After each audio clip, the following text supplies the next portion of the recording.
அருடைய சிவனே போற்றி, எந்நாட்டவர்க்கும் இறைவா போற்றி, ஏகம்பத்துரை எந்தாய் போற்றி, பாகம் பெணுருவானாய் போற்றி, அண்ணாமலையம் அண்ணா போற்றி, கண்ணார முதற்கடலே போற்றி, காவாய் கனகத்திரளே போற்றி, கைலை மலையானே போற்றி போற்றி.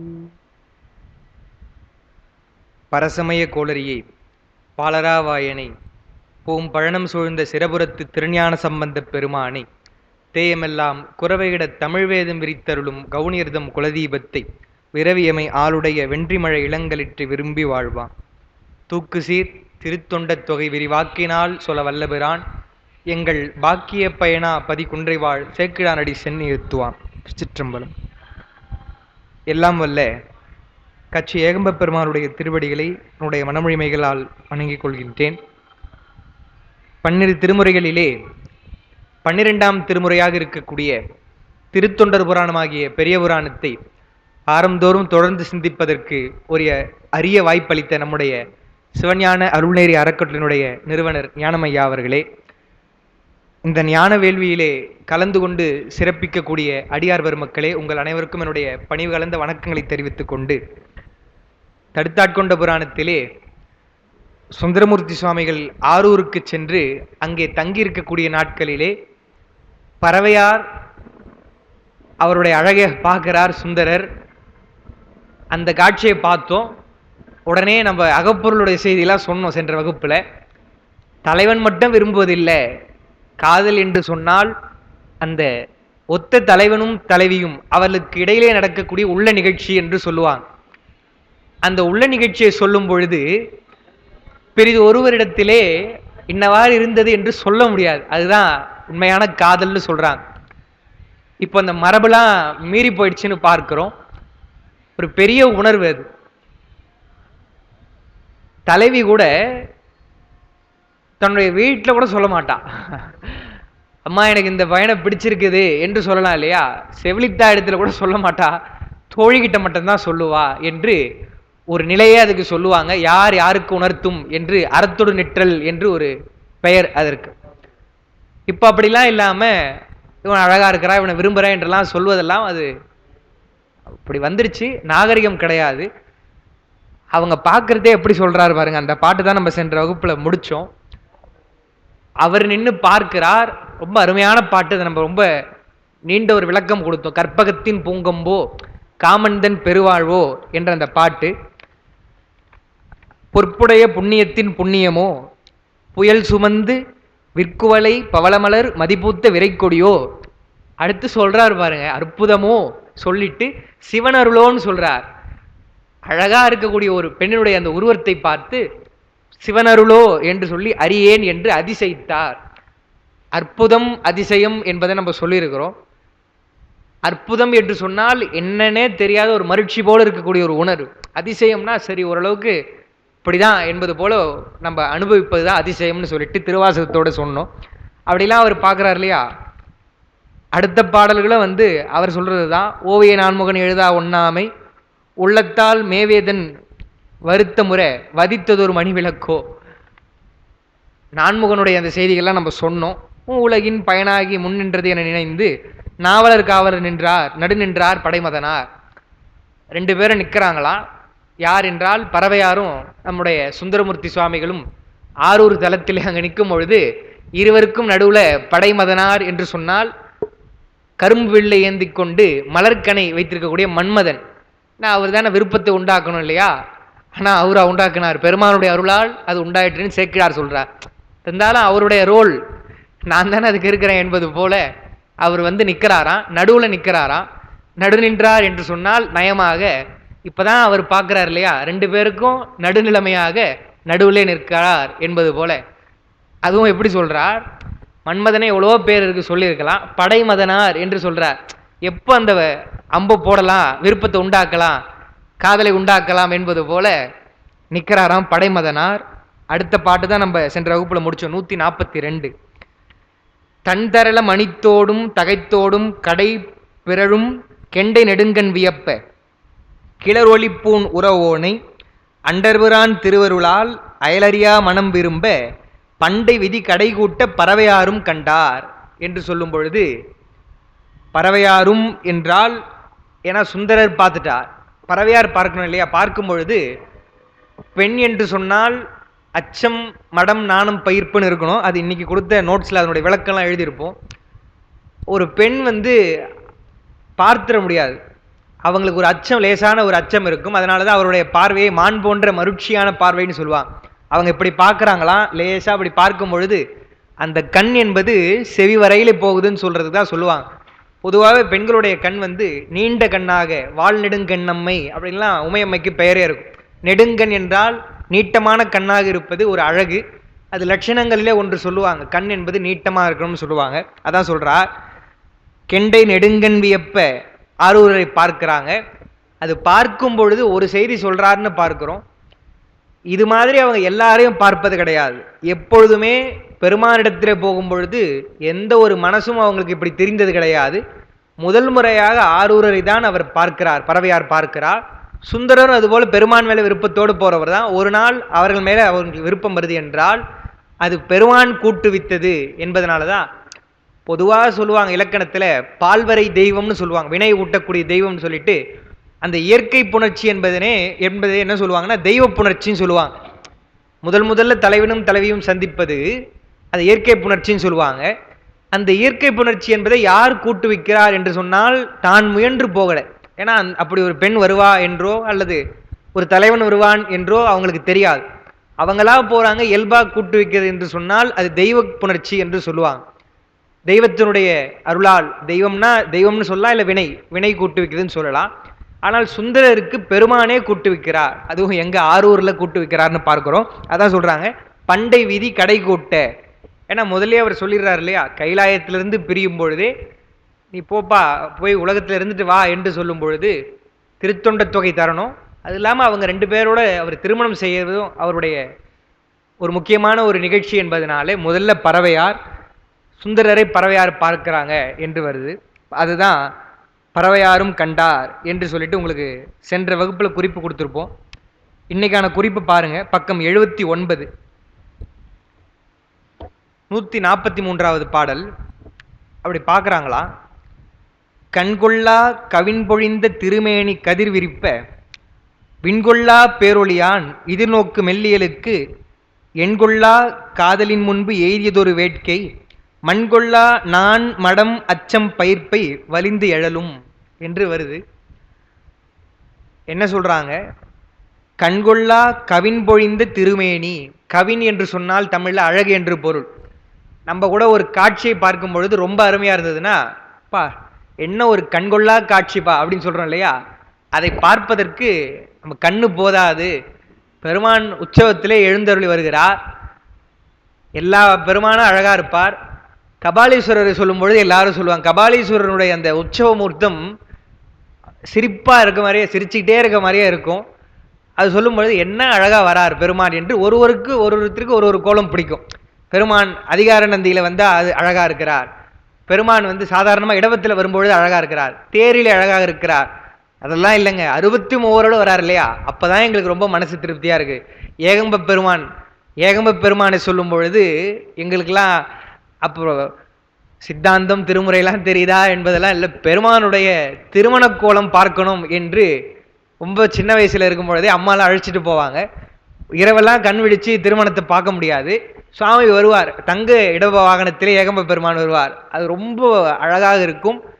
அப்போ வெண்மையான ஒரு பூ கொண்டு அவருக்கு மாலையெல்லாம் போட்டிருப்பாங்க, தும்பப்பூவினால போட்டிருப்பாங்க. அது எவ்வளோ சிரமம், தும்பப்பூல மாலை செய்வது எவ்வளோ சிரமம், ஆனால் போட்டிருப்பாங்க. அப்போ நீங்க பார்த்தீங்கன்னா உண்மையிலே அந்த காட்சி என்பது பெருமானே நேரடியாக வருவது போல இருக்கும். அதுவும் அந்த ராஜகோபுரத்துக்கு கீழே தரிசனம் என்பது பொதுவாகவே சிறப்பாக சொல்லுவாங்க. திருமணத்திலிருந்து அவர் வரும் பொழுது நம்ம விழாவே அப்படித்தானே சொல்றோம். ஏன் பெருமான் வருகிறார் என்றால், உள்ள வர முடியாத எத்தனையோ உயிர்கள் இருக்குது, அல்லது சில காரணங்களால் வர முடியாமல் இருக்கலாம், உடல் ஊனமுற்று இருக்கலாம். இப்பதான் ஏதாவது வசதி வந்திருக்கு, அந்த காலத்தில் அதெல்லாம் கிடையாது. உலகியலாக சொல்லணும்னா அதுக்காக பெருமான் வருகிறார். இன்னொரு செய்தி ஐயா சொல்லியிருக்கிறாரு, தீட்சை பெற்றவர்கள் தீட்சை பெற்ற நெறியில நிற்கணும். அப்படி நெறியில நிற்கவங்க தான் தீட்சை பெறணும். அதெல்லாம் தகுதியெல்லாம் ஆராய்ந்து தான் தீட்சை கொடுப்பாங்களே தவிர சாதாரணமாக கொடுத்துட மாட்டாங்க. அந்த காலத்துலலாம் அப்படிதான் கொடுத்துருந்தாங்க. ஒருவேளை ஏதோ காரணத்தினால அந்த நெறிமுறையில் உங்களால் நிற்க முடியல இல்லை அது பிறந்து போயிற்று என்று சொன்னால், அடடா அந்த நோன்பு விட்டு போச்சே, நம்ம வழக்கமாக செய்யக்கூடிய வழிபாடு அதை நம்ம பிளர்ந்துட்டோமே என்று நிறுத்தி வைத்திருந்தீங்கன்னா ஏதோ காரணத்தினால், பெருமான் வெளித்தோற்றமாக வருவது உங்களுக்கெல்லாம் தீட்சை கொடுப்பது போல, அதுவே ஒரு தீட்சை என்று பெருமானே இதுக்கப்புறம் நான் அதை தொடர்ந்து செய்கிறேன் என்று நாம் செய்யலாம் என்றுதான் பெருங்கருணையோடு பெருமான் வருகிறான். அதனால தான் விழா என்பது முக்கியம் என்று அதே மயிலாப்பூர்ல தான் சொல்றார். மன்னினார் அவருடைய பெரும்பயன் என்பது என்ன என்றால், கண்ணினார் அவர் நல்விழா பொலிவு கண்டு ஆறுதல் என்று சொல்லிட்டு சொல்றாருன்னு பார்க்கிறோம். எனவே பெருமானை பார்க்கும்பொழுது நம்ம நினைக்கிறோம் இல்லையா, எவ்வளவு அழகா இருக்கிறான் பெருமான் என்று சொல்லி. முருகனை சொல்லும் பொழுது அருணகிரிநாதர் அதான் சொல்றார், இவ்வளவு அழகா இருக்கக்கூடிய முருகப்பெருமானை பார்ப்பதற்கு 2 கண்ணு கொடுத்திருக்கிறானே அந்த பிரம்மா, கொடுக்கலாமா? 4000 கண் படைத்திலனே அந்த நான்முகனே என்று அவர் பாடுகிறார்னு பார்க்கிறோம். அதுதான் அது நம்ம பெருமானுக்கு சொல்றோம். சுந்தரர் என்று சொன்னாலே அழகுதானே, பெருமானுடைய அந்த அழகிலிருந்து அவர் வந்தவர்னு புராணம் இருப்பதனாலே அவரை பார்க்கிறாங்களாம். எப்படி நினைக்கிறாங்க? கண் கொள்ளா கவின் பொழிந்த அழகு பொழிந்த திருமேனி, அது சாதாரண மேனி இல்லை, திருமேனின்னு சொல்லிட்டு கதிர் விரிப்ப, கதிர் என்று சொன்னால் ஒளி, அவருடைய மேனியிலே பிரகாசம் இருக்கிறதா. சுந்தரருடைய நெறி நமக்கு தெரியும். சுந்தரர் சகமார்க்கத்தை சார்ந்தவர், யோக நெறி. அவர் தான் 2 திருமணம் செய்தாரே, அவர் எப்படிங்க யோக நெறின்னு சொல்ல முடியும் என்று சொன்னால் அவருடைய நிலை வேறு. புராணம் நம்ம படிக்க போகிறோம், திருத்தொண்டர் புராணம் முழுக்க நம்ம படிச்சுட்டு சுந்தரர் அந்த மாதிரி நம்ம சொன்னோம்னா சொல்லலாம். அப்படி சொல்ல மாட்டீங்க அதை படிச்சிங்கன்னா. அவருடைய அன்பு, பெருமானிடத்தில் கொண்ட அன்பு என்பது எல்லை இல்லாத பேரன்பு என்று பார்க்கிறோம். எனவே என்ன பாட்டு? 4 நான்மணி மாலையா?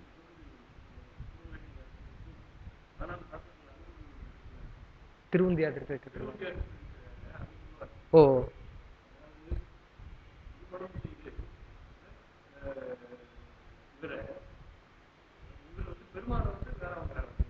ஆமா ஆமா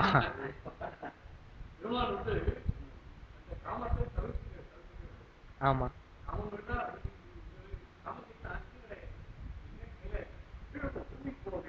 ஆமா பெருமானே எவ்வளவு சொல்றாரு இல்லைங்களா. தூது சொல்ல செய்யறதெல்லாம் இருக்கட்டும், தூது செய்ததுதான் எல்லாரும் சொல்லுவாங்க. அதாச்சும் பிரச்சனை வந்தது, பெருமான் இடத்துல போறார். பெண்ணை விரும்பின உடனே பெருமான் இடத்துல தான் போய் சொல்றார், பெருமானே எனக்கு மனசு அப்படி அடைஞ்சிருக்கு என்றால். அவளுக்கு என்னன்னா, நம்ம சொல்லக்கூடாது, என்ன இது போய் இப்ப சுந்தரர் சாமி இடத்துல கேட்கிறாரே, கேட்கலாமா? நம்ம என்ன சொல்றோம், பெருமான் தான் எல்லாமே, சிவனை தானே கேட்கணும். சின்ன விஷயத்துக்கு போய் சுந்தரர் நிற்கிறாரு என்று சொன்னால், அவரை பொறுத்த வரைக்கும் இந்த விஷயம்தான் என்றெல்லாம் இல்லை, எதுவாக இருந்தாலும் சரி எல்லாம் பெருமான் தான் என்ற ஒரு உணர்வு. அதனாலதான் அவர் போறார். ஐயா சொன்னது ஒண்ணு.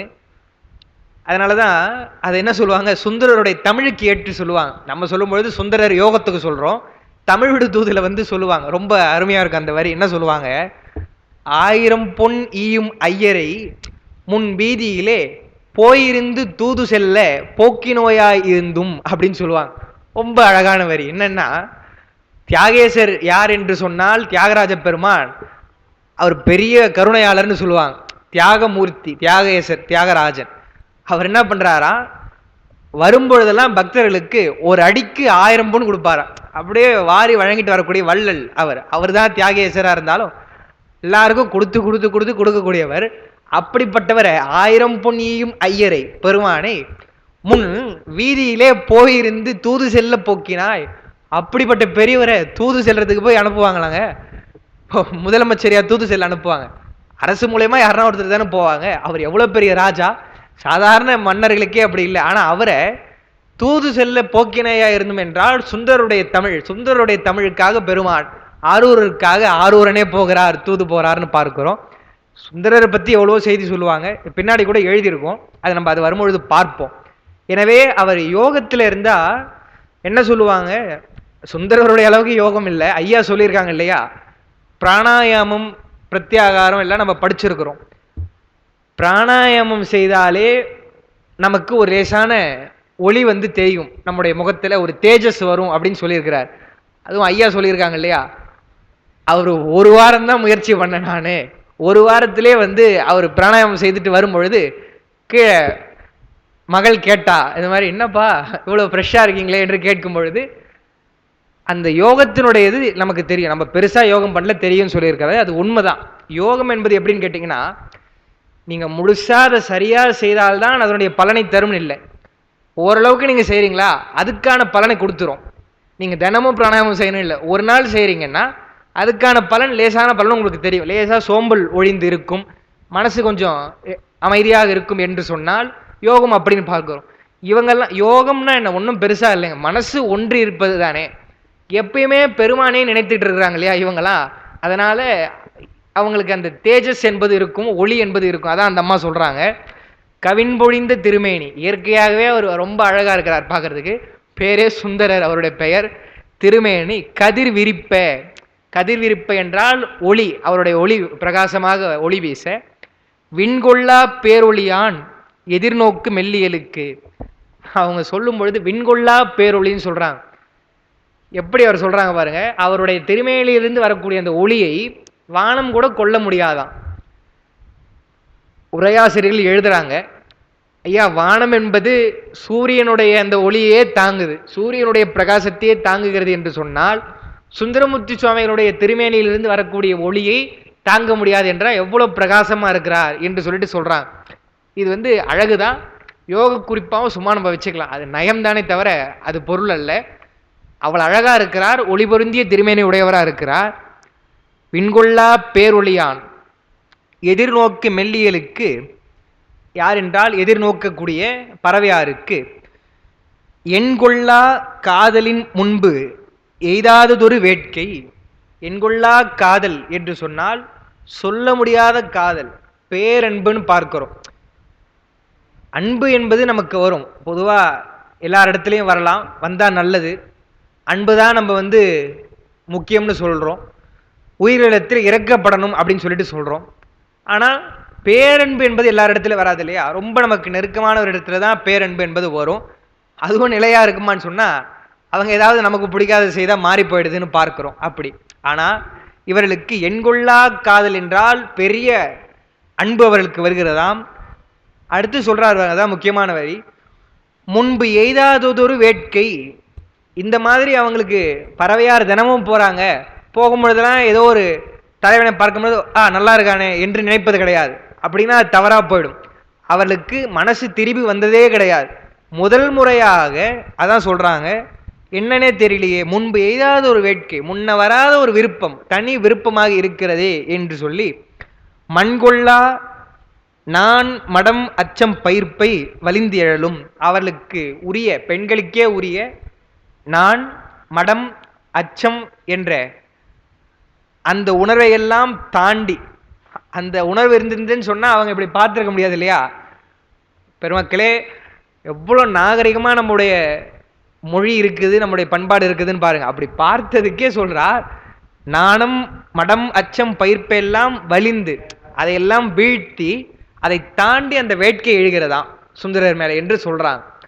இவ்வளவு பாடி இருக்கிறாங்க. சுந்தரருடைய யோகத்துக்கு சொன்னோம் இல்லையா, ஐயா அந்த பாட்டு எடுத்திருக்கிறாங்க. சுந்தர பெருமானுடைய அருளி செயல்கள் திருக்கலிற்றுப்படியாரா, அதுல என்ன வருதுன்னா பாட்டு, மோகம் அறுத்திடின் நாம் முக்தி கொடுப்பது என ஆகமங்கள் சொன்ன அவர் தம்மை. ஆகமத்தில், ஆகமம் யார் சொன்னா, பெருமான் சொன்னா. பாட்டு முழுசா படிச்சிடுறேன். தோகையர்பால் தூதாக போகவிடும் வன் தொண்டன் தொண்டுகளை ஏதாக சொல்வேன் நான். ஆகமத்தில் என்ன சொல்லப்படுகிறது, அல்லது ஆகமத்தில் சொன்ன பெருமான் என்ன சொல்றான்னு சொன்னா, மோகம் மறுத்திடின் நாம் முக்தி கொடுப்பது. சார் ஆகமத்தில் என்ன சொல்றார், ஆசை அறுத்து இருக்கணும், மோகம் இல்லாமல் இருந்தால் உங்களுக்கு நான் முக்தி கொடுக்குறேன்ப்பா என்று சொல்லிட்டு பெருமான் சொல்றாரா. அப்படி சொன்ன பெருமானை கொடுப்பது என ஆகமங்கள் சொன்ன அவர் தம்மை என்றால், ஆகமத்தில் சொல்லப்பட்ட அவர், அல்லது ஆகமத்தில் பெருமான் என்ன சொல்றார், அப்படிதான்ப்பா நான் வந்து மோகம் மறுத்தாதான் முக்தி கொடுப்பேன்னு சொல்றார். அப்படி ஆகமங்கள் சொன்ன அவர் தம்மை, ஆகமத்தில் சொன்ன பெருமான. தோகையர்பால் என்றால் மயில் போன்ற சாயலுடைய பெண்கள். யாரு, சுந்தரர் வந்து தூது அனுப்புறாரு இல்லையா, பறவையார்பால் தூது அனுப்புறாருன்னு பாருங்க. தோகையர்பால் தூதாக போகவிடும் வன் தொண்டன், அப்படி சொன்னவரே தூதா அனுப்புறான். அனுப்பிய வன் தொண்டன் தொண்டுகளை ஏதாக சொல்வேன் யான், நான் என்னன்னு சொல்றது என்று பாடுகிறார்கள் என்று சொன்னால், அதனாலதான் இதில் இப்படி வருது.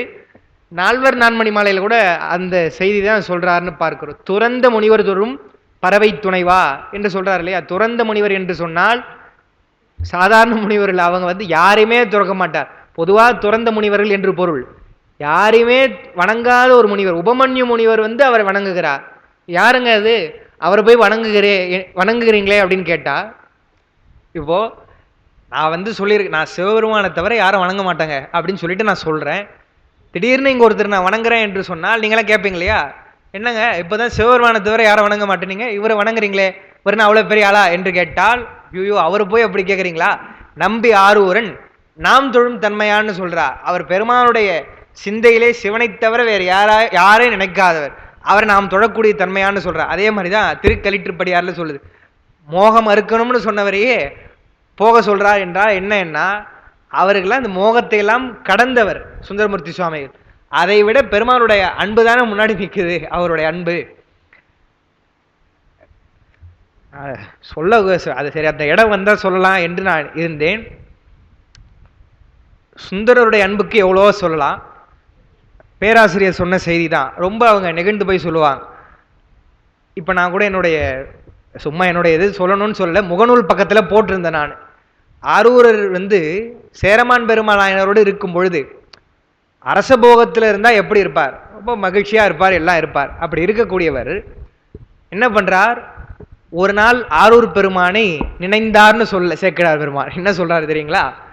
நாவலர்கோன் பெருமானும் ஆரூர் பெருமானை ஒரு நாள் நினைந்துன்னு சொன்னா தப்பா போயிடும். ஏன்னா திருக்குறள்ல வர மாதிரி, அப்ப சேரமான் பெருமான் நாயனாரோடு இருக்கும் பொழுது திருவாரூர் பெருமான சுந்தரர் மறந்துட்டார் போல இருக்கு, ஒரு நாள் நினைப்பு வருது அப்படின்னு வந்துடும். ஒரு நாள் மிக நினைந்துன்னு சொல்றார் சேக்கிழார் பெருமான். எவ்வளவு அவருக்கு அந்த வார்த்தை பாருங்க. எப்பவுமே நினைக்கக்கூடியவர் தான், ஆரூரன் நினைக்கக்கூடியவர் தான். ஒரு நாள் மிக நினைந்த சிந்தையராய் அப்படின்னு சொல்லிட்டு ஆவியை ஆரூரானை மறக்கலும் ஆமே, மறக்கலும் ஆமே என்றால் மறக்கலும் ஆமே என்றால் ஆகாது, அவனை மறந்து இருக்க முடியுமா என்று திருப்பதிகம் பாடினார். என்ன பாடினார்? பொன்னும் மெய்ப்பொருளும் தருவானை பாடினார்னு பாரு. அப்போ ஒரு நாள் மிக நினைக்கிறார், அப்படியே வந்துடுறார் இல்லையா? இல்லைங்க அப்படின்றார். இல்லை என்றால் நான் பார்க்கணும், பெருமானே பார்க்கணும் என்று உடனே வந்துடுறார். அப்பதான் அவர் பொண்ணெல்லாம் கொடுத்து அனுப்புறார். திருமுருகன் புண்டியில பெருமான் பறிச்சிடறான்னு பார்க்கிறோம். எனவே அவருடைய அன்பு என்பது சொல்ல முடியாத அன்பு. சரி, அவர் தான் தோழராச்சே, அப்புறம் பார்த்துக்கலாம். இல்லை, ஆரூர் பெருமானை நினைந்து மிக நினைந்து ஒரு பதிகம் தான் பாடிட்டோம் இல்லையா, இங்கேயே கும்பிட்டுக்கலாமே என்றெல்லாம் இல்லாமல் நம்மை ஆட்கொண்ட பெருமான் அவரை போய் பார்த்துடணும் என்பதற்காக அவர் போகிறார் என்று சொன்னால் அவருடைய மனசெல்லாம் பெருமான் தான்.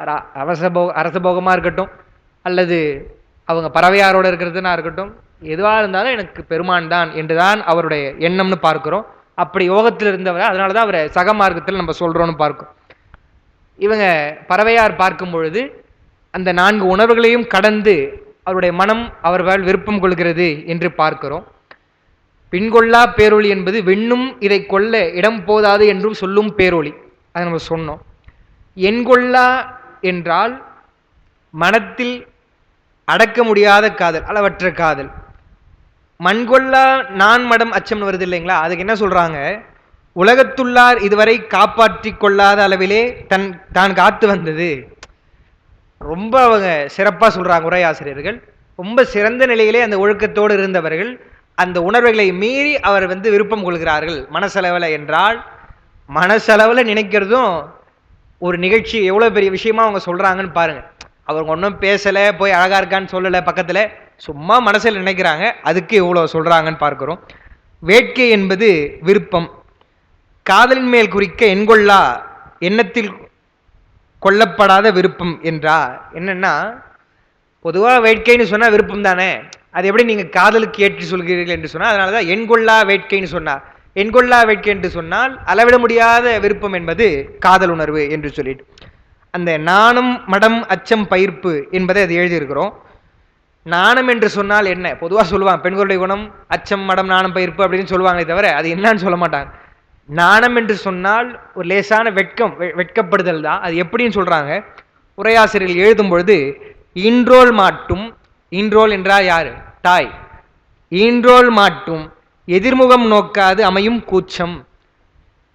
தாயிடத்திலே கூட எதிர்முகம் பார்த்து பேசாத அந்த ஒரு கூச்சம், ஒரு வெட்கம் என்பது இயல்பா இருக்குமா? அதான் பெண்ணுடைய இலக்கணம், மகளிருடைய இயற்கை அது. மடம் என்று சொன்னால், மடம் என்றால் அறியாமை. அது எப்படி என்றால் அறிவிக்க அறிதலும், அவங்களுக்கு ஒன்று சொல்ல அப்புறம் அறிதலும், அறிந்தது மறவாமையும். அப்படி கேட்டாங்கன்னு சொன்னால் அது மறவாமல் இருப்பது, அதான் மடம். அச்சம் என்று சொன்னால் உங்களுக்கு தெரியும், லேசான பயம். பயிர்ப்பு என்று சொன்னால் முன்பு பயிலாத பொருள்களில் வரும் அருவருப்பு. அதுக்கு இதுக்கு முன்னாடி பயன்பாட்டிலே இல்லாத ஒரு பொருளோடு இருந்தால் ஒரு அருவருப்பு வரும் இல்லையா, அதுதான் பயிர்ப்பு அப்படின்னு சொல்லிட்டு சொல்றாங்க.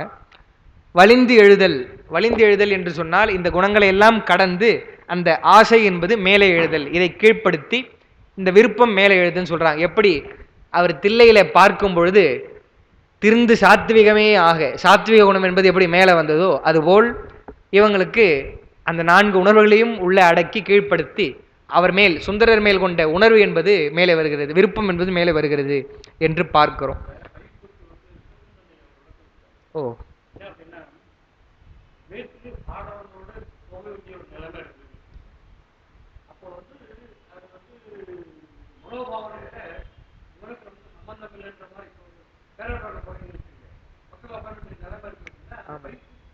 வரணும் வரணும் உண்மைதான். அதுதான் ஐயா சொல்றதுதான், அதுதான் சொல்றாங்க. அது கொஞ்சம் நாகரிகமா எழுதியிருக்கிறாங்க. முன்பு அது அவர் சொல்லிட்டார் வேற ஒரு ஆளவனோட, ஏன்னா சமூகத்தில் இயங்க வேண்டியதா இருக்கு இல்லையா, இயங்கும் பொழுது அவங்களுக்கு இவர் வேற ஒருத்தர் ஏதோ தெரியாதவர் என்பது போல அந்த உணர்வு, அதுதான் சொல்றாங்க. முன் பயிலாத பொருள்களில் வரும் அருவருப்பு என்பது அது இருக்கணும் என்றுதான் அவருடைய குணம்னு சொல்றாங்க. ஒரு தலைவன் தான், தலைவன் ஆக போகக்கூடியவர் தான், இப்போ தெரியாது இல்லையா, அதனால அந்த குணங்களை எல்லாம் கீழ்ப்படுத்தி அந்த விருப்பம் வந்தது என்று சொல்லிட்டு சொல்றாங்க. இதெல்லாம் பார்க்கும்பொழுதுதான் இப்ப எவ்வளவு மோசமா போயிடுச்சு, இப்ப சொல்றதெல்லாம் காதல்னே சொல்லக்கூடாது என்று பார்க்கிறோம். பெண்களுடைய குணம் என்பதும் அப்படிலாம் கிடையாது. ஆமா.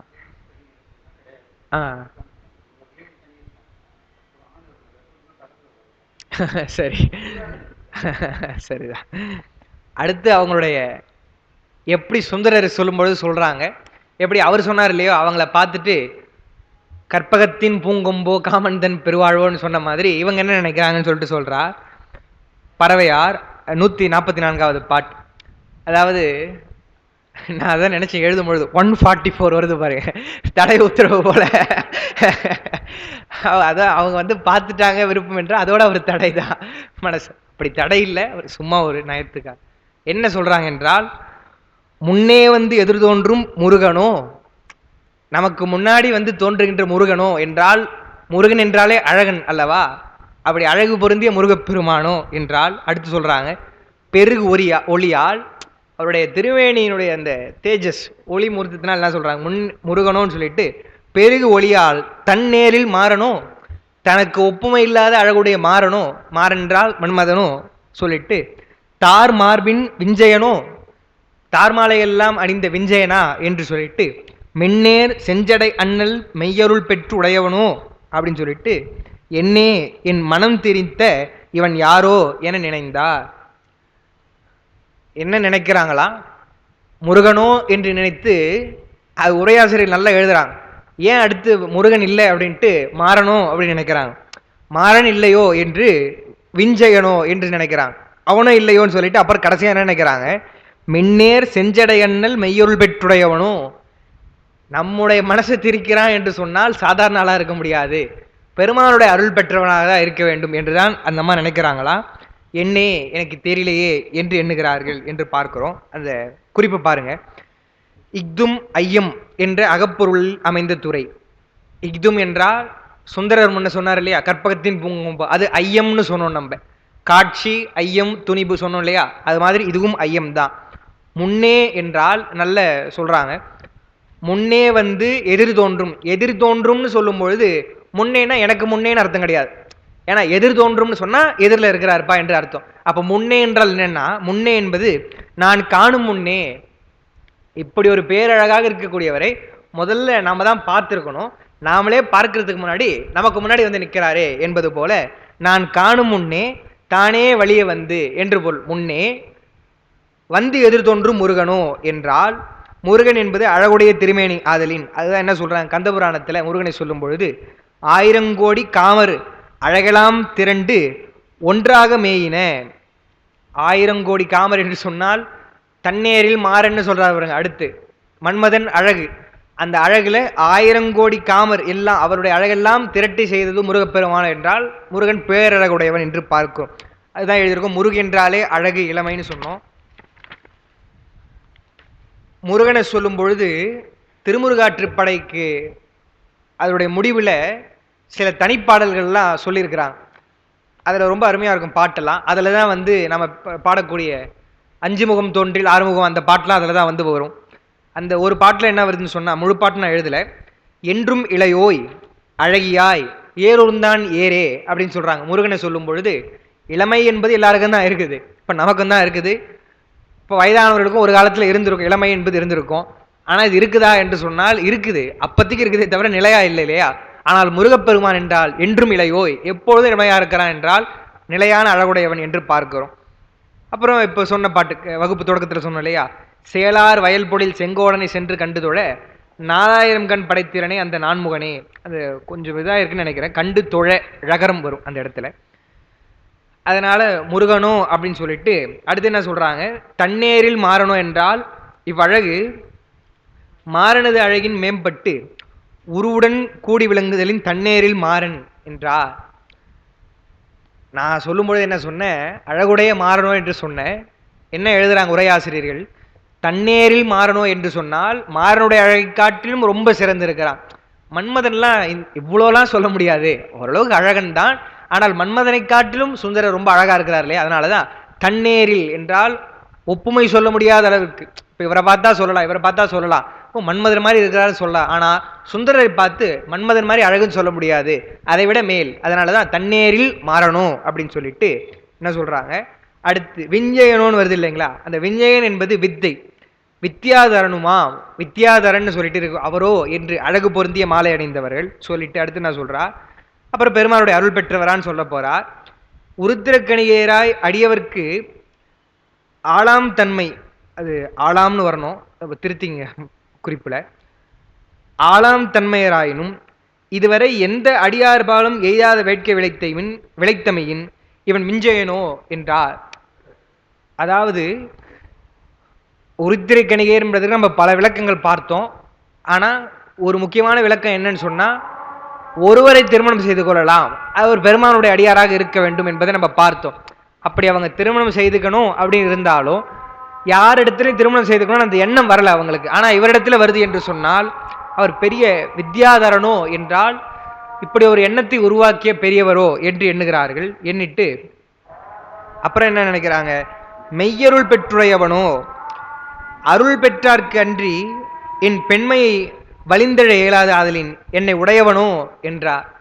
பாட்டு எப்படி வருது பாருங்க. மெய்யருள் பெற்று பெருமானுடைய அருள் பெற்று உடையவனோ அப்படின்னு வருது. அருள் பெற்றுடையவனோன்னு சொல்லலாம். பெருமானுடைய அருள் பெற்று உடையவனோ என்றால் இறைவனுடைய அருளை பெற்று எனக்கு உடையவனாக இருக்கக்கூடியவனோ என்று சொல்லிட்டு சொல்றாங்க. யார் என்னே என்றால் வியப்பு, இவன் யாரோ என்று சொல்றாங்க. அது ஏன் அடுத்தடுத்த ஊமை சொன்னாங்கன்றதுக்கு எழுதுறாங்க, அது பார்ப்போம். ஒரு நிமிஷம் கரெக்டாக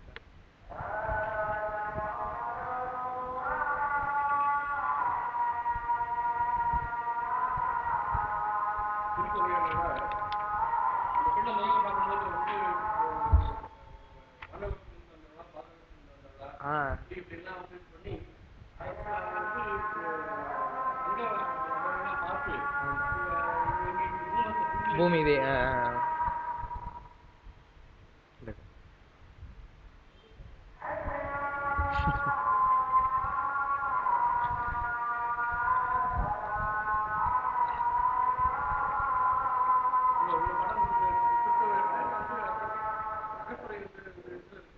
இல்லைங்க. இது தமிழ் இலக்கியத்திலையா?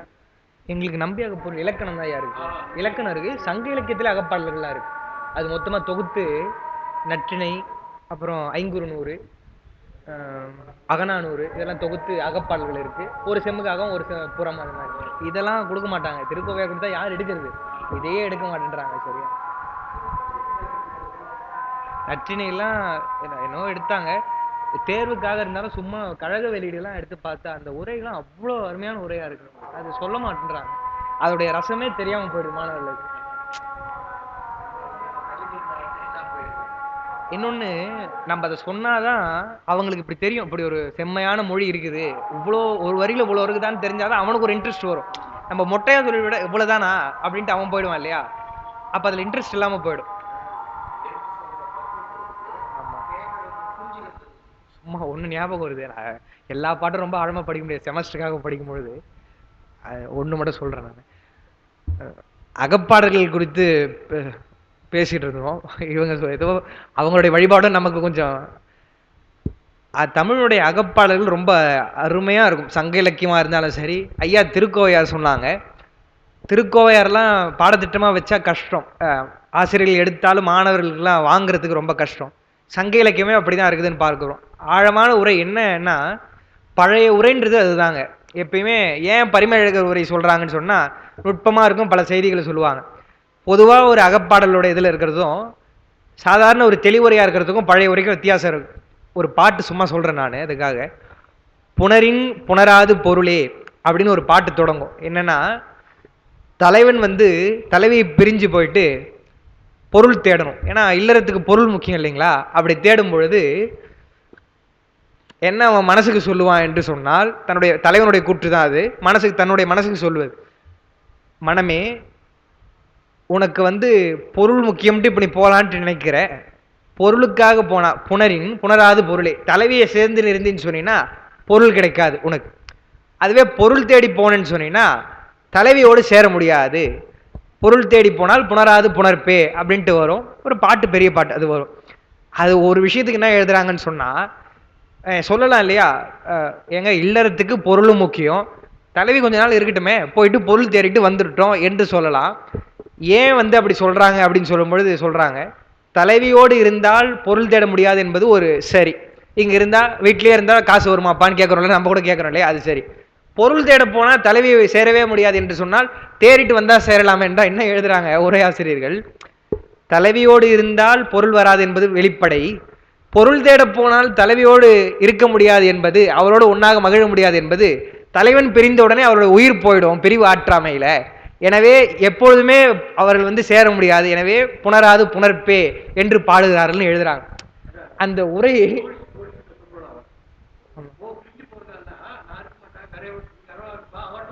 அவர்கிட்ட சொல்லுவாங்க. அகப்பாடல்கள்லாம் ரொம்ப அருமையா இருக்கும், உரை நுட்பங்கள். அது சும்மா தலைவனோட குற்றே எப்படி இருக்குது, தோழி சொல்றதெல்லாம் அப்படி இருக்கும் பாட்டு சொன்னீங்கன்னா. அது ஆனா முறையா படிக்கணும். எல்லாத்துக்குமே இந்த கழக வெளியீடு மாதிரி பழைய உரையாசிரியர்கள் தான் படிக்கணும். நாங்க எங்க செமஸ்டருக்காக மதிப்பெண்ணுக்காக வேகமா படிக்கிறோமே தவிர அவ்வளவுதான் படிக்க முடியல. இன்னொன்னு, படிச்சாலும் அந்த செய்திகள்லாம் எழுத முடியாது. அது ஒண்ணு எழுதினாலே இப்போ எழுதுறோம் இல்லையா, இந்த மாதிரி வந்துருச்சுன்னா எங்களுக்கு ஒரு இதுக்கு இவ்வளோ எழுதினாதான் எல்லா கொஸ்டினும் கவர் பண்ணணும். இப்பொழுது கல்வி என்பதே அப்படிதான் போயிடுச்சு. அது பதிவானா கூட பதிவாயிட்டு போகுது, சொல்ல வேண்டியதா இருக்குது. மதிப்பெண்ணுக்கும் அந்த கல்வியினுடைய இதுக்கும் சம்மந்தமே கிடையாது. சப்ஜெக்ட் நாலேஜுக்கும் மதிப்பெண்ணுக்கும் சம்மந்தமே கிடையாது. இயல்பா 80க்கு மேல வாங்கிடலாம், சப்ஜெக்ட் நாலேஜே இல்லைனா கூட. அது எப்படி வாங்க முடியும் சார்லாம் நீங்க கேட்க முடியாது. வாங்கிடலாம், ஒண்ணுமே இல்லாம ஒரு நாள் முன்னாடி படிச்சா கூட வாங்கிடலாம். சில நுணுக்கங்கள் தான் எழுதுறதுனால. பக்கம் நல்லா எழுதணும், பிரசன்டேஷன்ன்றாங்க, கருத்தே புரியாம பிரசன்டேஷன்றது என்ன பிரசன்டேஷன் எனக்கு புரியல. அதெல்லாம் நினைச்சாதான் எரிச்சலா வருது எனக்கு. ஒண்ணுமே புரியாதவங்க கூட இலக்கணத்தினுடைய சாதாரண ஒரு சந்தி அது தெரியாதவங்க கூட நல்ல மதிப்பெண் வாங்கிட முடியாது. அது எப்படி போடுறாங்க, இல்லை எதன் அடிப்படையில் திருத்துறாங்க என்று. இப்போ சட்டம்னு ஒன்று இருக்கு இல்லைங்களா, சட்டப்படி நடக்கிறோன்றாங்க, எதன் அடிப்படையில் திருத்துறாங்க பண்றாங்கன்றதுலாம் ஒண்ணுமே தெரிய மாட்டேருந்து. அப்படி தெரிஞ்சுக்கணும்னு சொல்றீங்களா, நீங்க பணம் கட்டி ரீவேல்யூவேஷன் போடு அப்படின்றான். சரி, பணம் கட்டி போடுறோம், பிழை இல்லாமல் இருக்குதுன்னு சொன்னா நீ அந்த பணத்தை கொடுத்துட்றியா என்றால் என்ன இதெல்லாம் முறை? ஐயா ஒரு முறை சொன்னார் அது கூட. ஏன் என்றால் அது ஒரு உத்தி, அப்பதான் நீங்க பணம் கட்டுவீங்க என்பது போல சில பல்கலைக்கழகங்கள்லாம் நடக்குது என்று. அதெல்லாம் கல்வியினுடைய அவல நிலை. நம்ம பெருமானுடைய திருவருளால் பெரியவருடைய உரைதான், அவர் சுந்தரமூர்த்தி ஐயா அவருடைய உரையும் நல்ல எழுதுறார். அதை விட CKS ஐயாவோ 2 பேரோடையும் சேர்த்து தான் நம்ம குறிப்பில் கொடுக்குறோம். அது உங்களுக்கு வழக்கமாக சொல்ல வேண்டியதில்லை, ஏன்னா நம்ம எழுதுகிற குறிப்பாக நான் இதெல்லாம் அவ்வளோ நல்லா எழுதுறாங்க. இந்த முன்னே எடுத்து தோன்று முருகனோ பாட்டுக்கு கூட நிறைய விவாதங்கள் சொல்றாங்க. என்ன சொல்றார் அந்த பாட்டு பாருங்க. முன்னே எடுத்து தோன்றும் முருகனோன்னு சொல்லிட்டார் இல்லையா, அதோடு நிறுத்தாம அவங்க சொல்றதுக்கு என்ன காரணம் என்றால், முருகன் இச்செயலுக்கு இசையான். முருகப்பெருமான் எதில் நின்று அவரிடத்துல விருப்பம் கொள்ளுமாறு இருப்பாரா? முருகன் இப்படி செய்ய மாட்டான். அதனாலதான் அடுத்து என்ன நினைக்கிறாங்களா, தன்னேரில் மாறணும் என்று நினைக்கும் பொழுது மாறனும் விஞ்சயனுமோ அடியாரெடுத்து செயல்கள் செய்ய மாட்டாங்க, செய்ய வழியிலர் என்றால் மற்றவங்க கிட்ட வேணா அவருடைய வேலை நடக்குமே தவிர சிவனடியாரிடத்துல போய் விருப்பத்தை உண்டாக்க முடியாது அவங்களால. ஏன்னா உண்மையான சிவனடியாரா இருந்தா அது செய்ய முடியாது. அப்பர் பெரிய எடுத்துக்காட்டு இல்லையா? அப்பர் இடத்துல பார்க்கிறோம், அவர் பாட்டுன்னு திருப்புகலூர்ல உழவாரம் செய்து கொண்டு இருக்கும் பொழுது அதான் சொல்றாங்க, நவமணிகள்லாம் எப்படி இருக்குன்னு சொன்னா அது கல்லு தானே. இப்ப நம்ம கூட பேசும்போது சொல்லுவோம், இதுவும் தாள் தான், 500 ரூபாவும் ஒரு தாள் தான் அப்படின்னு சொல்லுவோம். நம்ம ரோட்ல நடந்து போயிட்டே இருக்கிறப்போ பேப்பர் இருந்ததுன்னு சொன்னா அந்த தாள் எடுக்க மாட்டோம். ஒரு 500 ரூபாய் நோட்டு இருக்குதுன்னு சொன்னா அதுவும் ஒரு தாள் தான், எடுக்காம போகலான்னு போவோம். 50 ரூபாய் இருந்தாலே ஓ 50 ரூபாயா அப்படின்னு பார்ப்போம் இல்லையா? அப்புறம் அது கார்ட்டூன் பொம்மையா இருக்கும்னு பார்க்கும். அந்த மாதிரி அப்பர் நவமணிகள்லாம் இருக்கிறது கூட என்ன பண்ணாராம், சாதாரண கூழாங்கல் மாதிரி தானே என்று அதை சேக்கடார் எப்படி தெரியுங்களா சொல்றாரு, தொட கூட இல்லையா அவர். மடத்துல எல்லாம் அது அப்படிதான் சொல்லுவாங்க, ரொம்ப நேரம் அது இது பண்ண கூட அப்படியே டப்பு டப்பு கொடுத்துருவாங்க வேகமா. அது மாதிரி எடுத்து அந்த உழவார படையால் இப்படி எடுத்து தூக்கி போட்டுறாராம். அதை வேற எதுக்கு நம்ம தொடுவானே என்று. அதே மாதிரி தான் பொருளின்பமாக இருந்தாலும் சரி, பெண்கள் அவங்க ஆடும் பொழுதும் எதுவுமே அவர் பண்ணலை என்று பார்க்கிறோம் இல்லையா? அது மாதிரி அடியாரிடத்திலே மாறணும் அல்லது விஞ்சயனும் அவருடைய வழி செலுத்த முடியுமா என்றால் செலுத்த முடியாது என்று சொல்லிட்டு, அதனாலதான் அவங்க என்ன முடிவு பண்றாங்களாம், அடியாரிடத்து செயல் செய்ய வழியிலர், அதனால் அருள் பெற்றுடையார் ஒருவரே ஆதல் வேண்டும்.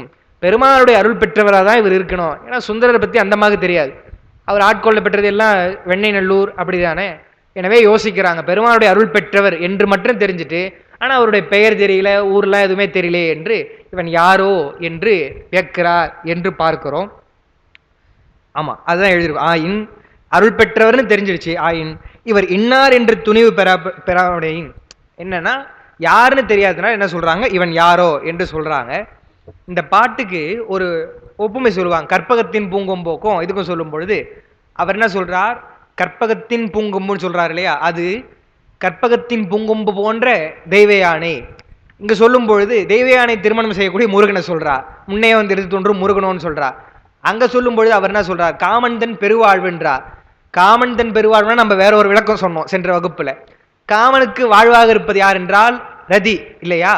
இங்க வரும்போது எப்படி இருக்குது, தன்னேரில் மாறணும்னு வருது. ஆனா அவங்க வேற மாதிரி தான் சொல்றாங்கன்னு பார்க்கிறோம். இவர் சுந்தரமூர்த்தி ஐயா அவர்கள் இரண்டையும் ஒப்பிட்டு முருகன் தேவயானை மன்மதன் ரதி என்பது போல அவர் சொல்றாரு. இருந்தாலும் அது பொருந்தாதுன்றார். சிகேஎஸ் சிறந்த உரை இல்லைன்னு சொல்லிட்டு சில காரணங்கள்லாம் சொல்றார். என்ன என்று சொன்னால், தலைவன் இரண்டு பேரை கூட மணந்துக்கலாம் என்று வரலாம், ஆனால் தலைவி அப்படி செய்யக்கூடாது இல்லையா? ரெண்டு தலைவனை மடக்கக்கூடாது, மரபு இல்லை, அப்படி இருக்குது. எனவே அவங்க இந்த மாதிரி முருகனோ என்று சொல்வதெல்லாம் இதோட இசைக்கக்கூடாது என்றுதான் பாட்டும் அப்படிதான் வருது. மாறன்னு சொல்லாம தன்னேரில் மாறன் அப்படிதான் வருதுன்னு பார்க்கிறோம். முருகனோன்னு சொல்லும்போது கூட அவங்க என்ன சொல்றாங்க, முருகன் செய்ய மாட்டான் என்பதனாலதான் பெருமானுடைய அருள் பெற்றவரான்னு சொல்றாங்களே தவிர ரெண்டுத்தையும் அப்படி எழுத வேணாம், நினைக்க வேண்டாம் என்பது சிகேஎஸுடைய கருத்து. ரெண்டு கருத்தை மட்டும் நம்ம பதிவு செய்துட்டு அடுத்த பாட்டுக்கு போயிடுவோம். எதுக்கு சொல்ல வரேன்னா, உரை என்பது சும்மா ஏதோ எழுதிட்டு போயிடும் இல்லாமல் அந்த மரபை அவங்க காப்பாற்றிருக்கிறாங்க. இப்போ அதெல்லாம் மாரி தான் இப்போ இருக்கிற திரைப்படத்திலாம் ஏன் எல்லாம் ஃபெமினிசம்னு சொல்லிட்டு பெண்ணுடைய உரிமை அப்படி இவங்க இப்படி இருந்தால் இப்படி இருக்கக்கூடாதா என்றால், ஒரு ஆண் செய்யக்கூடிய நல்ல காரியத்தில் சொல்லலாம். அவங்க படிக்கிறாங்க சார், நாங்கள் படிக்கலாம் இல்லையா அப்படின்னு கேட்கலாம். அவங்க வேலைக்கு போகிறாங்க, வேலைக்கு அப்படி சொன்னால் கூட பரவாயில்ல. அவங்க மது சாப்பிட்றாங்களே, நாங்கள் சாப்பிடலாமா என்று கேட்டால் அப்போதான் அது பெண்மையானா. இதுதான் சொன்னாரா பாரதியார் என்றால், தவறான வகையில் வழிநடத்துவதற்கு நல்ல துணை செய்து இப்போ இருக்கக்கூடிய சமூக ஊடகங்கள்லாம். அது வேற என்ன சொல்கிறாங்க, அவங்க அப்படி வழி நடத்துறதுக்காக சொல்லலையாம். அது ஒரு உத்தியா, நெகட்டிவாக போயிட்டு ரீச் பண்ணணும், வணிக நோக்கில் அவங்க செய்கிறாங்க அப்படின்லாம் சொல்கிறாங்க. அதெல்லாம் கிடையாது. ஏன்னா அதை பார்த்து தானே நம்ம போல செய்தல்ன்றது தான் இப்படி இருக்குதா, இதை பார்த்து தான் நம்ம செய்கிறோம். போல செய்தல்ன்றது ரொம்ப முக்கியமானது. இப்போ குழந்தைகள்லாம் இதை பார்த்ததுன்னா என்ன நினைக்கும், மரபு என்பதை அடிபட்டு போயிடும் இல்லையா? ஏன் அவங்களாம் எழுதணும் என்றால், தமிழருடைய மரபுக்கு ஏற்றவாறு சும்மா சொல்லிட்டு போயிடலாம். ஒரு நய பொருத்தம் சொன்னால் நல்லது தானேங்க, சொல்லாத நயத்தை சொல்கிறாடு. அதுக்கு தான் சொல்லுவோம், திருமுறையில் எல்லா இடத்துலையும் நயம் சொல்லக்கூடாது என்பதற்காக பார்க்கிறோம். அப்படி இவங்க நினைக்கிறாங்களாம். நினைச்சிட்டு அடுத்த பாட்டு பாருங்க, 145. அன்னலவன் தன் மருங்கே அளவெறிந்த காதலினால் உள்நிறையும் குணநான்கும் ஒருபுடை சாய்த்தனவெனினும் வண்ண மலர் கருங்கூந்தல் மடக்கொடியை வலிதாக்கி கண்ணுதலை தொழுமன்பே கை கொண்டு செலவுய்ப்ப. சுந்தரர் எப்படி பெருமானிடத்திலேயே அன்பு கொண்டிருந்தாரோ, எது இருந்தாலும் இல்லைனாலும் பெருமான் தான் முக்கியம் என்று இருந்தாரோ அதுபோல பறவையார் இருக்கிறாங்க என்று சொல்றார். அன்னலவன் தன்மெருங்கே அளவிருந்த காதலினால் உன்னிறையும் குணநான்கும் ஒருபுடை சாய்ந்தனவெனினும். அண்ணல் என்று சொன்னால் இந்த இடத்துல சுந்தரர், அண்ணல்னு பெருமானையும் சொல்லுவாங்க, இந்த இடத்துல சுந்தரர். சுந்தரமூர்த்தி சுவாமிகளிடத்திலே பறவையாறு கொண்ட அளவிறந்த காதல், முன்ன சொன்னார் இல்லையா, எண்ணிடைப்படாத அன்புன்னு சொன்னார் இல்லையா, அது மாதிரி அளவிறந்த காதல். அந்த காதலினால் உள்நிறையும் குணநான்கும், எந்த குணம் நான்கு? அச்சமடம் நானும் பயிர்ப்பு, அந்த குணமெல்லாம் நான்கும் ஒருபுடை சாய்ந்தன. ஒருபுடை சாய்ந்தன என்றால் அது ஒரு பக்கம் இருந்தாலும் அவங்களுக்கு அந்த ஆசை வந்து பார்க்கறாங்க, லேசா ஓரக்கண்ணால பார்க்கறதுன்னு சொல்றாங்களே, அது போல எப்படி பார்க்கறாங்க, பார்த்துட்டாலும் அதோட அவங்க நின்று இல்லையா, சாய்ந்தன எனினும், அந்த என்பது மிக முக்கியம். எனினும் வண்ணமலர் கருங்கூந்தல் மடக்கொடியை வலிதாக்கி, வண்ணமலர் மலர்கூந்தல் அவங்கள முதல்ல சொல்லும் பொழுது பூங்குழல் அப்படின்னு சொன்னார் இல்லையா, அது மாதிரி வண்ண மருங்கு, வண்ண மலர் கருங்கூந்தல், கருமையான கூந்தலிலே வண்ண மலர்கள் எல்லாம் சூடியிருக்கிறாங்க. ஏன்னா பெண்கள் வந்து அவங்க வாசனைக்காக வைப்பாங்க, பூ வைப்பாங்க, அழகுக்காக வைப்பாங்கன்னு பார்க்கிறோம். மடக்கொடியை என்றால் பறவையாரை வலிதாக்கி, கொஞ்சம் மென்மையாயிட்டாங்க இல்லையா, மனசு விட்டு மனசு அப்படி போச்சு, அவங்கள வலிமையாக்கி எது அவங்களை வந்து கொண்டு சேர்க்கிறது என்றால் கண்ணுதலை தொழும் அன்பே கை கொண்டு செலவுய்ப்ப. சார் எவ்வளவு காதல் அவங்களுக்கு பெருமான் மேல இருந்திருந்தா, அப்படியே ஒரு தெய்வீக காட்சி தான் அது. நம்முடைய பெருமானுடைய அருளால் அவரை பார்க்கிறோம் என்று நின்றுட்டு இருக்கலாம். இப்போ நமக்கு முதல்ல ஒரு அழகான பொண்ணை பார்க்கும்போது பெருமானுடைய ஞாபகம் வரதே பெரிய விஷயம். பொண்ணை அழகா இருக்காளேன்னு தான் நினைப்போம். சரி, பெருமானுடைய அருள் தானே, பெருமான் தானே பார்க்க சொன்னாரு, சரி போய் பேசுவோம் என்று உங்களை பார்த்தோன்னே எனக்கு இப்படி தோணுச்சுங்க, பெருமானுடைய அருளால் உங்களை பார்த்த மாதிரி இருக்குது, உங்களுடைய பேர் என்னன்னு கேட்டிருக்கலாம் இல்லையா. அதெல்லாம் அவங்களுக்கு கிடையாது. நம்ம எதுக்கு வந்தோம், தியாகேசரை பார்க்க வந்தோம் என்று கண்ணுதலை தொழும் அன்பே கை கொண்டு, அந்த அன்பு என்ன பண்ணுச்சான், பெருமான் மேல் இருக்கக்கூடிய அன்பு, இந்த அன்பையும் விட்டுட்டு அவங்க போய் உள்ள போறதுக்கு அவங்கள வலிதாக்கி கை கொண்டு செலவுய்ப்ப. செலவு செலவு என்று சொன்னால் போதல், ஒரு பயணம்னு சொல்லுவாங்க. அது மாதிரி அந்த அம்மா உள்ள போனோம் இப்போ, ஏன்னா நின்று பார்க்கக்கூடாது, அப்படியே அப்படி பார்த்துட்டு போயிட்டே இருக்கிறாங்க. எப்படி அந்த மனசு சார் அவ்வளோ அழகா இருக்கிறாங்களே, எப்படி அவங்க விட்டுட்டு வராங்க என்று சொன்னால், அதை விட அவங்களுக்கு பெருமான் மேல இருக்கக்கூடிய அன்பு பெரிய அன்பு இல்லையா. அதனால் அந்த அன்பு துணை செய்துதான். எந்த அன்பு? பெருமானிடத்தில் கொண்ட அன்பு துணை செய்கிறது. எங்க திருக்குறள் தான் ஞாபகம் வருது. அறத்திற்கே அன்பு சார்பு என்ப அகுதறியார் மரத்திற்கும் அகுதே துணை என்ற குறள்ல பரிமேலழகர் சொன்னார். அவருடைய உரை தான் சிறந்த உரையா இருக்குது. ஐயா சொல்லுவார் இல்லையா, அறம் மரம், அறமல்லாத செயல்கள்னு ரெண்டு இருக்குது. அறம் செயல்கள் செய்வதற்கு அன்பு துணையா இருக்குன்னு சொன்னா பரவாயில்ல, மரத்திற்கும் அன்பு துணைனா எப்படி அது என்றால், மரத்தை விடுவதற்கும் அதுவே துணை என்று சொல்லிட்டு அவர் சொன்னார் இல்லையா, அது மாதிரி இது அன்பு தான். இருந்தாலும் அதை விட பெருமானிடத்தில் கொண்ட அன்பு என்ன பண்ணிச்சான், அவங்களை கொண்டு உள்ள போகுது என்றுதான் கை கொண்டு செலவுய்ப்ப. இப்போ உடம்பு முடியாமல் இருக்கிறவங்கள கை பிடிச்சி தூக்கிட்டு போறோம் இல்லையா, அது மாதிரி கை கொண்டு என்றால் பார்த்து கவனமாக அவங்களை உள்ள அழைச்சிட்டு போதான் பெருமான் மேல் எடுத்திருக்க அன்பு. தியாகேஸ்வரி பார்க்கணும் இல்லையா என்று உள்ள போறாங்க. அப்போ நம்ம எண்ணி பார்க்கிறோம் என்று சொன்னால், அந்த கோபுர வழியா வந்து ஏறத்தாழ அந்த கொடிமரத்துக்கு முன்னாடி வரைக்கும் இந்த நிகழ்ச்சி நடந்திருக்கும். அப்படியே பார்த்துட்டு அவங்க இப்படி உள்ள போறாங்க என்று நம்ம வைத்துக்கலாம். நம்முடைய கற்பனையா மனக்கண்ணில் பார்த்தோம் சொன்னா அந்த இடத்துல அது நடந்திருக்கலாம். அளவிறந்த காதல் என்பது முன் எண்ணிறந்த காதல் என்றார். சரி, அது சொல்லிட்டோம். ஒருபுடை சாய்ந்த என்றால் அது பாருங்க எவ்வளோ அருமையா சொல்லியிருக்கிறாங்க. அந்த குணங்கள் நான்கும் இல்லாமல் போகன்னு பாடல. எப்படி வருது பாட்டில், உள்நிறையும் அவர் மேலே கொண்ட அன்பினாலே குணம் நான்கும் ஒருபுடை சாய்ந்தன என்றால் அச்சம் வடம் நாணம் பயிர்ப்பு என்பது நீங்கி போயிடல அவங்களுக்கு.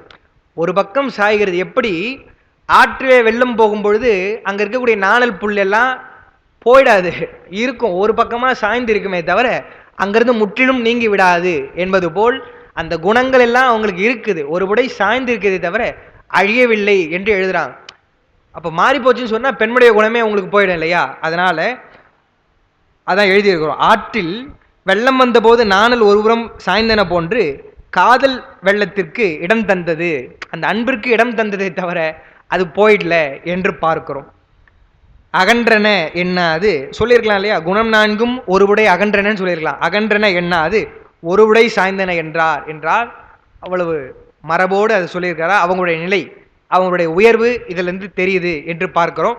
அதனாலதான் அந்த பதியிலார் என்று சொல்வதற்கு பெரிய விளக்கத்தை நம்ம கொடுத்தோம்னு பார்க்கிறோம். பெரிய நிலையில் இருக்கக்கூடியவர்கள், பின்னால வரக்கூடிய அந்த சொற்களை எல்லாம் வைத்து நம்ம அதை தவறா பார்க்க கூடாது என்பதற்காக தான் அதுக்கான பெரிய விளக்கத்தை நம்ம கொடுத்தோம்னு பார்க்கிறோம். எனினும் என்றால் இறைவனிடத்து கொண்ட அன்பின் வழியை குறித்தது. சுந்தரத்தில் அன்பு இருக்குது என்றாலும் தியாகேஸ்வரர் மேல இருக்கக்கூடிய அன்புதான் அவர்களை முன்னே செல்லுதுன்னு பார்க்கிறோம். கொடின்னு சொல்றார், மடக்கொடின்னு வருது இல்லையா பாட்டுல, கருங்கூந்தல் மடக்கொடியை என்று வருவது. கொடி என்று சொன்னால் ஆகு பெயர், ஆகு பெயராக கொடி போன்று இருக்கக்கூடிய பறவையாரை குறித்தது. முன்ன இருக்கக்கூடிய பாட்டில் புயல் சுமந்து என்றது போல கருங்கூந்தல் மடக்கொடி என்றார். அதாவது பெண்களுடைய நிலை தான் இதெல்லாம் சொல்லும்போது, அவங்க ரொம்ப மென்மைத்தன்மை வாய்ந்தவர்கள் பெண்கள், அந்த காலத்து பெண்கள்.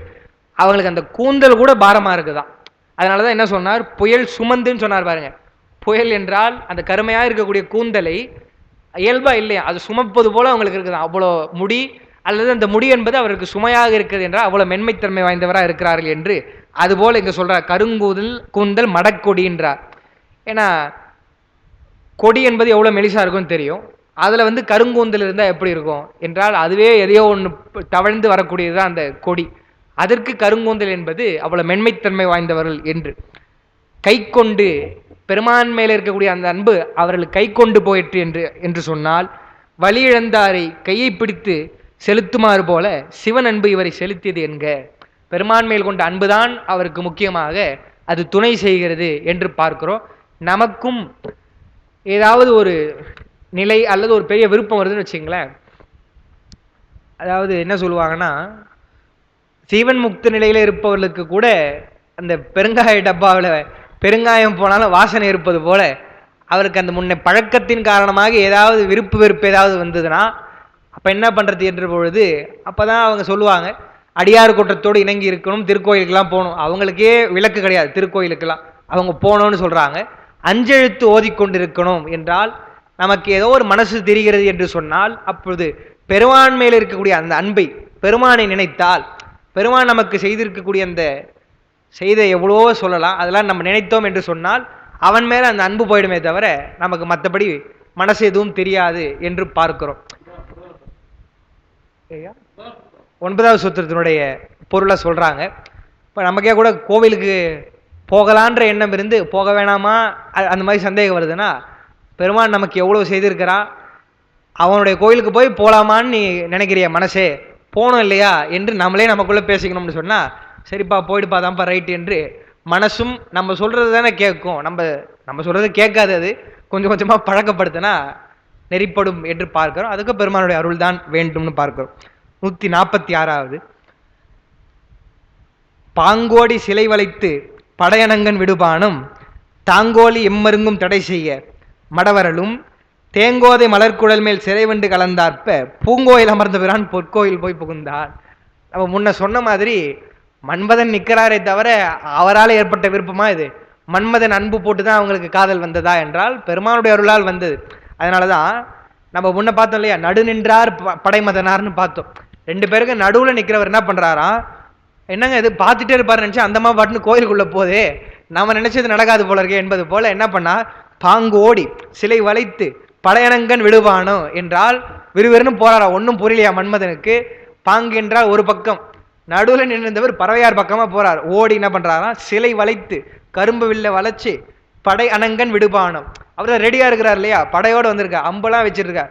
மலர்கனை எடுத்து அந்த பானத்தை விடுவதற்காக இருக்கும் பொழுது தாங்கோலி எம்மருங்கும் தடை செய்ய, தாம் கோழி என்றால் வளைத்து, கோளுதல் என்றால் வளைவு, கோல் என்றால் வளைவு இல்லையா, அந்த வில்ல வளைச்சு என்ன பண்றாரா, விடுறாரா. அந்த விட்ட பானம் என்பது எம்மருங்கும் தடை செய்ய, ஒரு பக்கம் விட்டா என்ன போயிட போறாங்க, எல்லா பக்கமும் தடை செய்தாலும் மடவரலும் என்ன பண்றாங்க, பறவையார் தேங்கோதை மலர்குழல் மேல் சிறைவண்டு கலந்தாற்ப பூங்கோயில் அமர்ந்து பிரான் பொற்கோயில் போய் புகுந்தா. அம்புனா போடு என்னன்னா போடுப்பா என்று, அதை விட எனக்கு பெருமான் தான் முக்கியம் என்பது போல போயிட்டாங்க. அந்த அம்மா கோயிலுக்குள்ள போனாங்க. பொற்கோயில் என்றால் திருமகள் வழிபட்ட ஸ்தலம் அல்லவா அது, அந்த ஒரு குறிப்பு, அழகிய கோயில் என்று சொல்லலாம். அப்படி உள்ள போறாங்க என்று சொல்லிட்டு சொல்றார். அது சொல்லும் பொழுது மன்மதன் விட்ட பானத்தையும் மீறி அந்த இளம் பருவத்து பெண் கோயிலுக்குள்ள போறாங்கன்னு சொன்னா அதற்கு துணையா இருந்தது எது என்றால் நம்முடைய பெருமான் தான். ஏன்னா அவர் தான் காம தகனம் செய்தவர், நெற்றிக்கண்ணால் எரித்தவர் இல்லையா, காமனை எரித்த பெருமான். எனவே அவனுடைய அந்த ஆசைகளை கடந்து வர வேண்டும் என்று சொன்னால் பெருமானுடைய அருள் தான் முடியுமே தவிர, மற்ற தேவர்களே பெருமான் இடத்துல கேட்கறாங்க, சாமி எங்களுக்கு இன்பம் இல்லாமல் இருக்குது என்று சொல்லிட்டு மன்மதனை வேணும்னு கேட்கறாங்க என்றால் சிவனால் மட்டும்தான் அந்த உணர்வையும் கடந்து மெய்யருளை பெறுவதற்கு துணை செய்ய முடியும் என்பதை தான், கண்ணுதலுடைய அன்புதான் அவர்களுக்கு துணை செய்து என்ற அந்த ஒரு குறிப்பை உரையாசிரியர்கள் சொல்றாங்க. சொல்லிட்டு பானம் தடை செய்யவும் பெருமானிடத்து கொண்ட அன்பினால் கடந்து கோயில் சென்றார் என்று சொல்லிட்டு வருது. 147வது பாடல். வன்தொண்டர் அது கண்டு என் மனம் கொண்ட மயிலியலின் என்னுடைய மனசை கொண்ட மயில் போன்ற சாயலுடைய அந்த பெண் இன் தொண்டை செங்கனிவாய் இளங்கொடிதான் யார் என்ன அன்று அங்கு முன்னின்றார் அவர் நங்கை பறவையார் என்று சொல்லிட்டு சும்மா இல்லாம சென்று உம்பர் தரத்தார்க்கும் சேர்வர் யார் என செப்ப. இதை கூட ஒரு நுட்பம் இருக்கு பாட்டில். என்னன்னா, வன்தொண்டர் அது கண்டு என் மனம் கொண்ட மயிலியலின் என்னுடைய மனசை கவர்ந்த மயில் போன்ற சாயலுடைய இவர் யார் என்று சொல்லும்போது என்ன சொல்றார், அந்த செங்கனிவாய் இளங்கொடி, கொவ்வை போல வாய் சிவந்து இருக்குமா, அப்படிப்பட்ட இளமையான கொடி போன்று இருக்கக்கூடிய அந்த பெண் யார் என்ன யார் என்று சொல்லும் பொழுது அன்றங்கு முன்னின்றார். முன்ன இருக்கக்கூடிய அவர் ஒரு இதோட தானே போவார், அடியார்கள் கூட்டத்தோட போவார். போகும்பொழுது அங்கே இருக்கிறவங்களாம் என்ன சொல்றாங்களாம், அவர் நங்கை பறவையார். சொல்லும் பொழுது எப்படி அறிவுப்படுத்துறார், நங்கைன்னு சொல்றார். நங்கை என்ற சொல் தமிழ்ல நம்பின்னு சொல்றோம் இல்லையா, நம்பி என்றால் ஆடவரில் சிறந்தவன் என்பவருக்கு நம்பி என்று பொருள். அதனாலதான் பெருநம்பி ஒரு நம்பி என்றெல்லாம் திருத்தொண்ட தொகையில வரும். இங்க சொல்லும் பொழுது நங்கைன்னு சொல்றார். நங்கை என்றால் பெண்களில் சிறந்தவர்களை நங்கைன்னு சொல்லுவாங்க. அறிமுகப்படுத்தும் பொழுதே நம்ம சொல்லுவோம், இவங்க பெரியவங்க, பெரியவருடைய பெயர் அப்படின்னு சொல்லுவோம் இல்லையா, சொல்லிட்டு சொல்லுவோம். அது மாதிரி நங்கை பறவையா, அது சிகேஷன் எழுதுறாரு. அவருடைய நிலை கருத்தில் கொண்டு அங்க இருக்கிறவங்களாம் அப்படிதான் சொல்லியிருக்கிறாங்க. பறவையார்னு சொல்லலை, நங்கை பறவையார் நங்கை பறவையார்னு தான் சொன்னாங்க. அதனாலதான் அப்படி சொல்றாங்களா, நங்கை பறவையார் அப்படின்னு சொல்லிட்டு என்ன சொல்றாங்களா, சென்று உம்பர் தரத்தார்க்கும் சேர்வர் யார். உம்பர்கள் தேவர்களுக்கெல்லாம் கூட அவரெல்லாம் சேர்வதற்கு அரியவர்கள் என்று சொல்லிட்டு சொல்றாங்களா. உரை என்ன சொல்றாங்க, என் மனம் கொண்ட, மனத்தை தன்வசமாக்கி கொண்ட, மனம் கொண்ட என்றால் தன்வசமாக்கி கொண்டன்னு பொருள். அந்த இடத்துல யார் என்ன, முன்னர் யாரோ என அதிசயித்தும் நினைந்தும் நின்றவர் இப்போது தமக்குள்ளே யார் என்றார். அந்த தமக்குள்ளேன்றது தான் முக்கியம். சுந்தரர் கூட இருக்கிறவங்களை பார்த்து கேட்க முடியாது, அந்த பெண் ரொம்ப அழகா இருக்கிறாளே அந்த பெண் யாரு, அவருடைய பெயர் என்னன்னு கேட்க முடியாது. இப்போ நாமளே கூட சொல்றோம் இல்லையா, இப்போ திரைப்படத்துல சொல்றாங்க, மைண்டு வாய்ஸ்ன்னு நினைச்சு சத்தமா பேசிட்டேன்னு சொல்றாங்க இல்லையா, மனசுல தான் நினைச்சேன், நமக்கு கூட ஏதோ இப்போ பெரிய அதிகாரியா இருக்கிறாரு நம்மளை குறையே நம்ம தப்பே செய்யாம தப்பு சொல்றாருன்னு சொன்னா அவர் திட்ட முடியுமா, திட்டு வாங்கிட்டு தான் இருக்கணும் இல்லையா. அப்ப இருக்கும்போது மனசுல சொல்லணும், அதை விட்டுட்டு வாய் தவறி சொல்லிட்டோம்னா வம்பா போயிடும் இல்லையா. அது மாதிரி லேசான ஒரு முணுமுணுத்தல் என்பது நமக்கு உண்டுதான். அது மாதிரி அவர் என்ன நினைச்சுக்கிறார், பார்த்துட்டு ரொம்ப அழகா இருக்கிறாங்களே யார் இது, அந்த எண்ணம் ஒரு சொல், யார் இது என்று ஒரு எண்ணம் வந்துடுது இல்லையா. அந்த யார் என்ற சொல் மட்டும் வெளியில வந்துடுதா, வந்த உடனே அங்க இருக்கிறவங்களாம் என்ன பண்றாங்க, நங்கை பறவையா என்று அவர்களை அறிமுகப்படுத்துறாங்களா. அதுதான் எழுதுறாங்க. ஒருவரையும் நோக்கி கேட்காவிடனும், இவங்களை ஒருத்தரையும் பார்த்து கேட்கல அவங்களுடைய பெயர் என்னன்ட்டு, அது சொல்லாய் கேட்கப்படவே அப்போது அவ்விடத்து முன்னே நின்றார் விடை சொன்னார். யாரோ அப்படின்னு சொல்லிட்டு அவர் சொல்லிட்டார் இல்லையா, யாரு அப்படின்னு சொன்ன உடனே அவங்களே சொல்றாங்களே தவிர சுந்தரர் இவங்களை கூப்பிட்டு இந்த பொண்ணு யாரு அப்படின்லாம் கேட்கல. அப்படி அவருடைய வாயிலிருந்து வந்துட உடனே சரி ஏதோ பெரியவர் தெரிஞ்சுக்கணும்னு விரும்புறா என்றுதான் அவங்க சொல்றாங்க. ஏன்னா சுந்தரர் கேட்டு அவங்க சொல்றாங்கன்னு வச்சுக்கங்களேன், சுந்தரர் கேட்க யாருங்க இந்த பொண்ணு அப்படின்னு கேட்ட உடனே இவங்க சென்று உம்பர் தரத்தார்க்கும் சேர்வர் யாருன்னா சொன்னா என்ன அர்த்தம், சார் நீங்களாம் அவங்கள பார்க்கக்கூடாது, உம்பர்களுக்கே அவர்கள் அறிவர் யார் என்று சொன்னா அது பிழையா போயிடும். அதே மாதிரி நான் சொன்னலையே, முதல்ல சொன்னேன், அகப்பொருள் என்பது தலைவனா இருந்தாலும் சரி தலைவியா இருந்தாலும் சரி அவருடைய உள்ள நிகழ்ச்சி என்பது பிரிதொருவரிடத்திலே இன்னவாறு இருந்தது என்று சொல்ல முடியாத நிகழ்ச்சி. அதுதான் அகப்பொருள்னு சொல்லுவாங்க. அதை போயிட்டு அவர் எல்லார் இடத்துலையும் சொல்ல முடியாது. மயிலிழையார் என்றால் மயில் போன்ற சாயலுடைய அந்த பெண் யார் அப்படின்லாம் அவர் கேட்க முடியாது. எனவே அவர் யாரோ அப்படின்னா அவங்க பதில் சொல்லியிருக்கிறாங்க என்று பார்க்கிறோம். எழுதியிருக்கேனே 82வது பக்கத்தில் நம்பி நங்கை என்பதற்கு எழுதியிருக்கிறோம். சென்று உம்பர் தரத்தார்க்கும் என்றால் தேவர் தன்மை வாய்ந்தவர்களுக்கும் போய் அடைவதற்கு அரியவர் என்று நம்ம பார்க்கிறோம். 148வது பாட்டு, அது ரொம்ப அருமையான பாடல், மிக முக்கியமான பாட்டு. அதுதான் கொஞ்சம் சொல்லணும்னு நினைச்சேன். ஏன்னு சொன்னா நம்ம முதல்ல இந்த பாட்டு பார்த்துருவோம். இந்த பாடலை பற்றி திருச்சிறுபுரம் மகாவித்வான் மீனாட்சி சுந்தரம் பிள்ளை அவர்கள் சேக்கிழார் பிள்ளை தமிழில் பாடுகிறார். எவ்வளோ புலமை நயமுக்கியவர் சேக்கிழார், அவருடைய ஞானம் எந்த மாதிரி ஒரு ஞானம் என்று வியந்து போய் மீனாட்சி சுந்தரம் பிள்ளை அவர்கள் சொல்றார் சேக்கிழார் பிள்ளை தமிழ்ல. அப்படிப்பட்ட பாட்டு தான் இந்த பாட்டு, 148வது பாட்டு.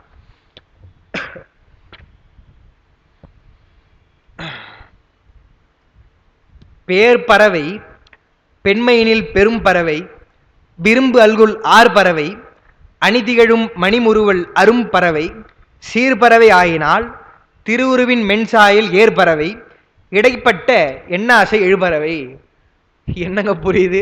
ரொம்ப பறவை பறவைன்றாரே தவிர என்றால் அந்த பேரை கேட்டார் இல்லையா, நமக்கு அப்பருடைய தேவாரம் கூட வருது இல்லைங்களா, அது தலைவி கேட்பது போல வரும். முன்னம் அவனுடைய நாமம் கேட்டால் முதல்ல என்ன தெரியணும் என்று சொன்னால் பெயர், அப்புறம் மூர்த்தி அவனிருக்கும் வண்ணம் கேட்டால் பின்ன அவனுடைய ஆரூர் கேட்டால். அது போல இவர் யாரோன்னு சொன்ன உடனே அவங்க சொல்லிடுறாங்க அவனுடைய பேர் நங்கை பறவை சொல்லிடுறாரு இல்லையா. மனசுக்கு விரும்பின பெண், அவருடைய பெயர் தெரிஞ்சு போச்சு. ஏன்னா அந்த காலத்தில் பெயர் தெரிவதே பெரிய விஷயம் இல்லையா, கேட்காம எப்படியே தெரிஞ்சு போச்சு. அவங்களா சொல்லிட்டாங்க. சொன்ன உடனே இது சுந்தரர் சொல்வது போல அல்லது நினைப்பது போல வரணும் இல்லையா. சுந்தரருடைய அறிவு என்பது பெரிய அறிவு. ஏன்னா பெருமானே உணர்ந்த கல்வி உடையானும் ஒருவன் வேண்டும் என இருந்துன்றார் நால்வர் நான்மணி மாலையில் சொல்லும் பொழுது. அந்த பாட்டு தான் துறந்த முனிவர் பறவை துணைவா பாட்டில் ஒரு நல்ல கல்வி அறிவு உடையவன் வேண்டும் என்று பெருமான் காத்துக்கிட்டு இருக்காரா. காத்துக்கிட்டு இருந்து சுந்தரரை தோழமையாக கொண்டார் என்றால் எவ்வளோ அவருக்கு கல்வி இருக்கும், சிறந்தவராக இருந்திருப்பார் இல்லையா. அப்போ அவர் பொதுவாகவே கல்லூரியாக இருக்கவே நான் சொல்ல வேண்டியதாக இருக்குது. சும்மா ஏதோ ஒரு பெண்ணு பார்த்துட்டான்னா கூட அவன் தமிழே எழுத படிக்க தெரியாதவனா இருந்தால் கூட கவிஞன் ஆயிடுவான். பேனா எடுத்துக்கு இருக்குவான், இவள் அழகா இருக்கிறா, எப்படி இருக்கிறா, கண் மலர் போல இருக்குதுலாம் எழுதிடுவான். இப்போ இவர் பெரியவர், கல்வியில சிறந்தவர்னு சொல்லக்கூடியவர், அவர் நினைக்கிறார் என்றால் எப்படி இருக்கும் என்றுதான் அந்த ஒரு சொல் பறவை என்று சொல்ல வைத்து எப்படி சொல்றாரு பாருங்க சேக்கிழா. பேர் பறவை, அந்த அம்மாவுடைய பேர் பறவை அப்படின்னு அவங்க சொல்லிட்டாங்க. பெண்மையினில் பெரும் பறவை, பெண்மையினில் என்றால் பெண்மை குணங்களில், பெண்மையோட குணங்களை சொல்லும் பொழுது பெரும் பறவைன்னு இருக்குது. அதை எப்படி பிரிக்கணும்னு சொன்னா பெரு உம்பர் அவை அப்படின்னு பிரிக்கணும். அது நம்ம குறிப்பில் கொடுத்துருக்கோம் பாருங்க. விரும்பு அல்குல் ஆர் பறவை என்றால் அதை எப்படி பிரிக்கணும், விரும்பு அல்குலார் பறவு ஐ அப்படின்னு பிரிக்கணும். அணிதிகழும் மணிமுறுவல் அரும்பறவைன்னு இருக்கு இல்லையா, அந்த அரும்பறவை என்பதையும் பிரிக்கணும், அதை எழுதியிருக்கிறோம். சீர்பறவை என்பதையும் சீர் பரவுகின்ற ஐ என்று பிரிக்கணும். திருவுருவின் மென்சாயில் ஏற்பறவை என்று சொல்லிட்டு சொல்றார். அந்த விளக்கத்தை பாருங்க, புரியும். தலைவனுக்கு தலைவினது பெயர் கேட்டலும் அதில் ஒரு விருப்பம் நிகழ்வது ஒரு அகப்பொருள் உண்மை. அது ஒரு முக்கியமான செய்தி. அகப்பொருள்ல தலைவனுக்கு தலைவனுடைய பெயர் சொன்ன உடனே ஒரு விருப்பம் வருமா. சும்மா திரைப்படம் ஞாபகம் வருது, புது படம் தான், ரொம்ப விஜய் பற்றி பேசுறது கூட இதாக இருக்குது. அரசியல்லாம் வேணாம், சும்மா அந்த சினிமாக்காக சொல்கிறேன். ஜில்லான்னு ஒரு படம், அவருடைய படம் வந்தது. அதில் அவர் கதாநாயகியை பார்க்கறதுக்காக போவார். அப்போ அவருக்கு அதில் காவல்துறை முதல்ல பிடிக்காது, அப்புறம் அவரே சேருவார். கதாநாயகியை பார்க்க போகும் பொழுது அவங்க வீட்டில் போவாங்க, எல்லாம் நண்பர்களோடு போவார் பெண் பார்க்கறதுக்காக. போகும்பொழுது என்ன பண்ணுவாங்க, யார் நீங்கள் என்று கேட்கும்பொழுது உங்கள் பொண்ணு வீட்டில் இல்லையா என்று கூட வந்தவங்களாம் கேட்பாங்க. சாந்தி வேலைக்கு போயிருக்கு என்று சொன்ன உடனே விஜய் என்ன பண்ணுவார், அப்படியே போயிட்டு ஓ சாந்தி சாந்தி சாந்தின்னு 3 முறை சொல்லுவார். சொன்ன உடனே அவர் நடிகர், நகைச்சுவை நடிகராக இருக்கக்கூடிய என்ன சொல்லுவார், என்ன ஏப்பா என்ன ஒரு புதுமையான பெயர் என்று அவர் சொல்லும் பொழுது, சாந்தின்ற பெயரெல்லாம் காந்தி காலத்திலே தடை பண்ணிட்டாங்க, பழைய பெயர் அது, இதுக்கு உங்களுக்கு இவ்வளோ ஃபீலிங்ஸா என்பது போல ரொம்ப புது பேர் மாதிரி அப்படி உணர்ச்சி உங்களுக்கு வருதே என்று கேட்பார். அது இப்போ என்னமோ புதுசாக அவன் தெரிஞ்சு எடுத்தானோ தெரியாமல் எடுத்தானோ, அகப்பொருள்ல தலைவன், தலைவனோட பெயர் கேட்ட உடனே ரொம்ப ஒரு மகிழ்ச்சி வருமா, அதான் சொல்றா. எடுத்த உடனே என்ன சொல்றா, பேர் பறவை.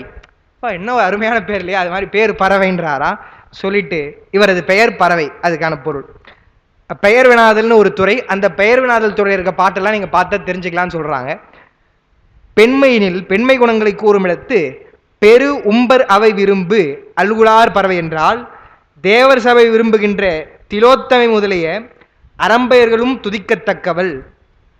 பெரு உம்பர் அவை, உம்பர் என்று சொன்னால் தேவர்கள், அவர்கள் அவையில இருக்கக்கூடிய திலோத்தமை இருக்காங்க இல்லையா, அவர்கள் எல்லாம் வழிபடக்கூடிய அல்குலார் பரவு, பரவுதல் என்று சொன்னால் வழிபடுதல். சுந்தரர் பாடுறார் இல்லையா, பரவும் பரிசு ஒன்றுன்னு பாடுறார் இல்லையா.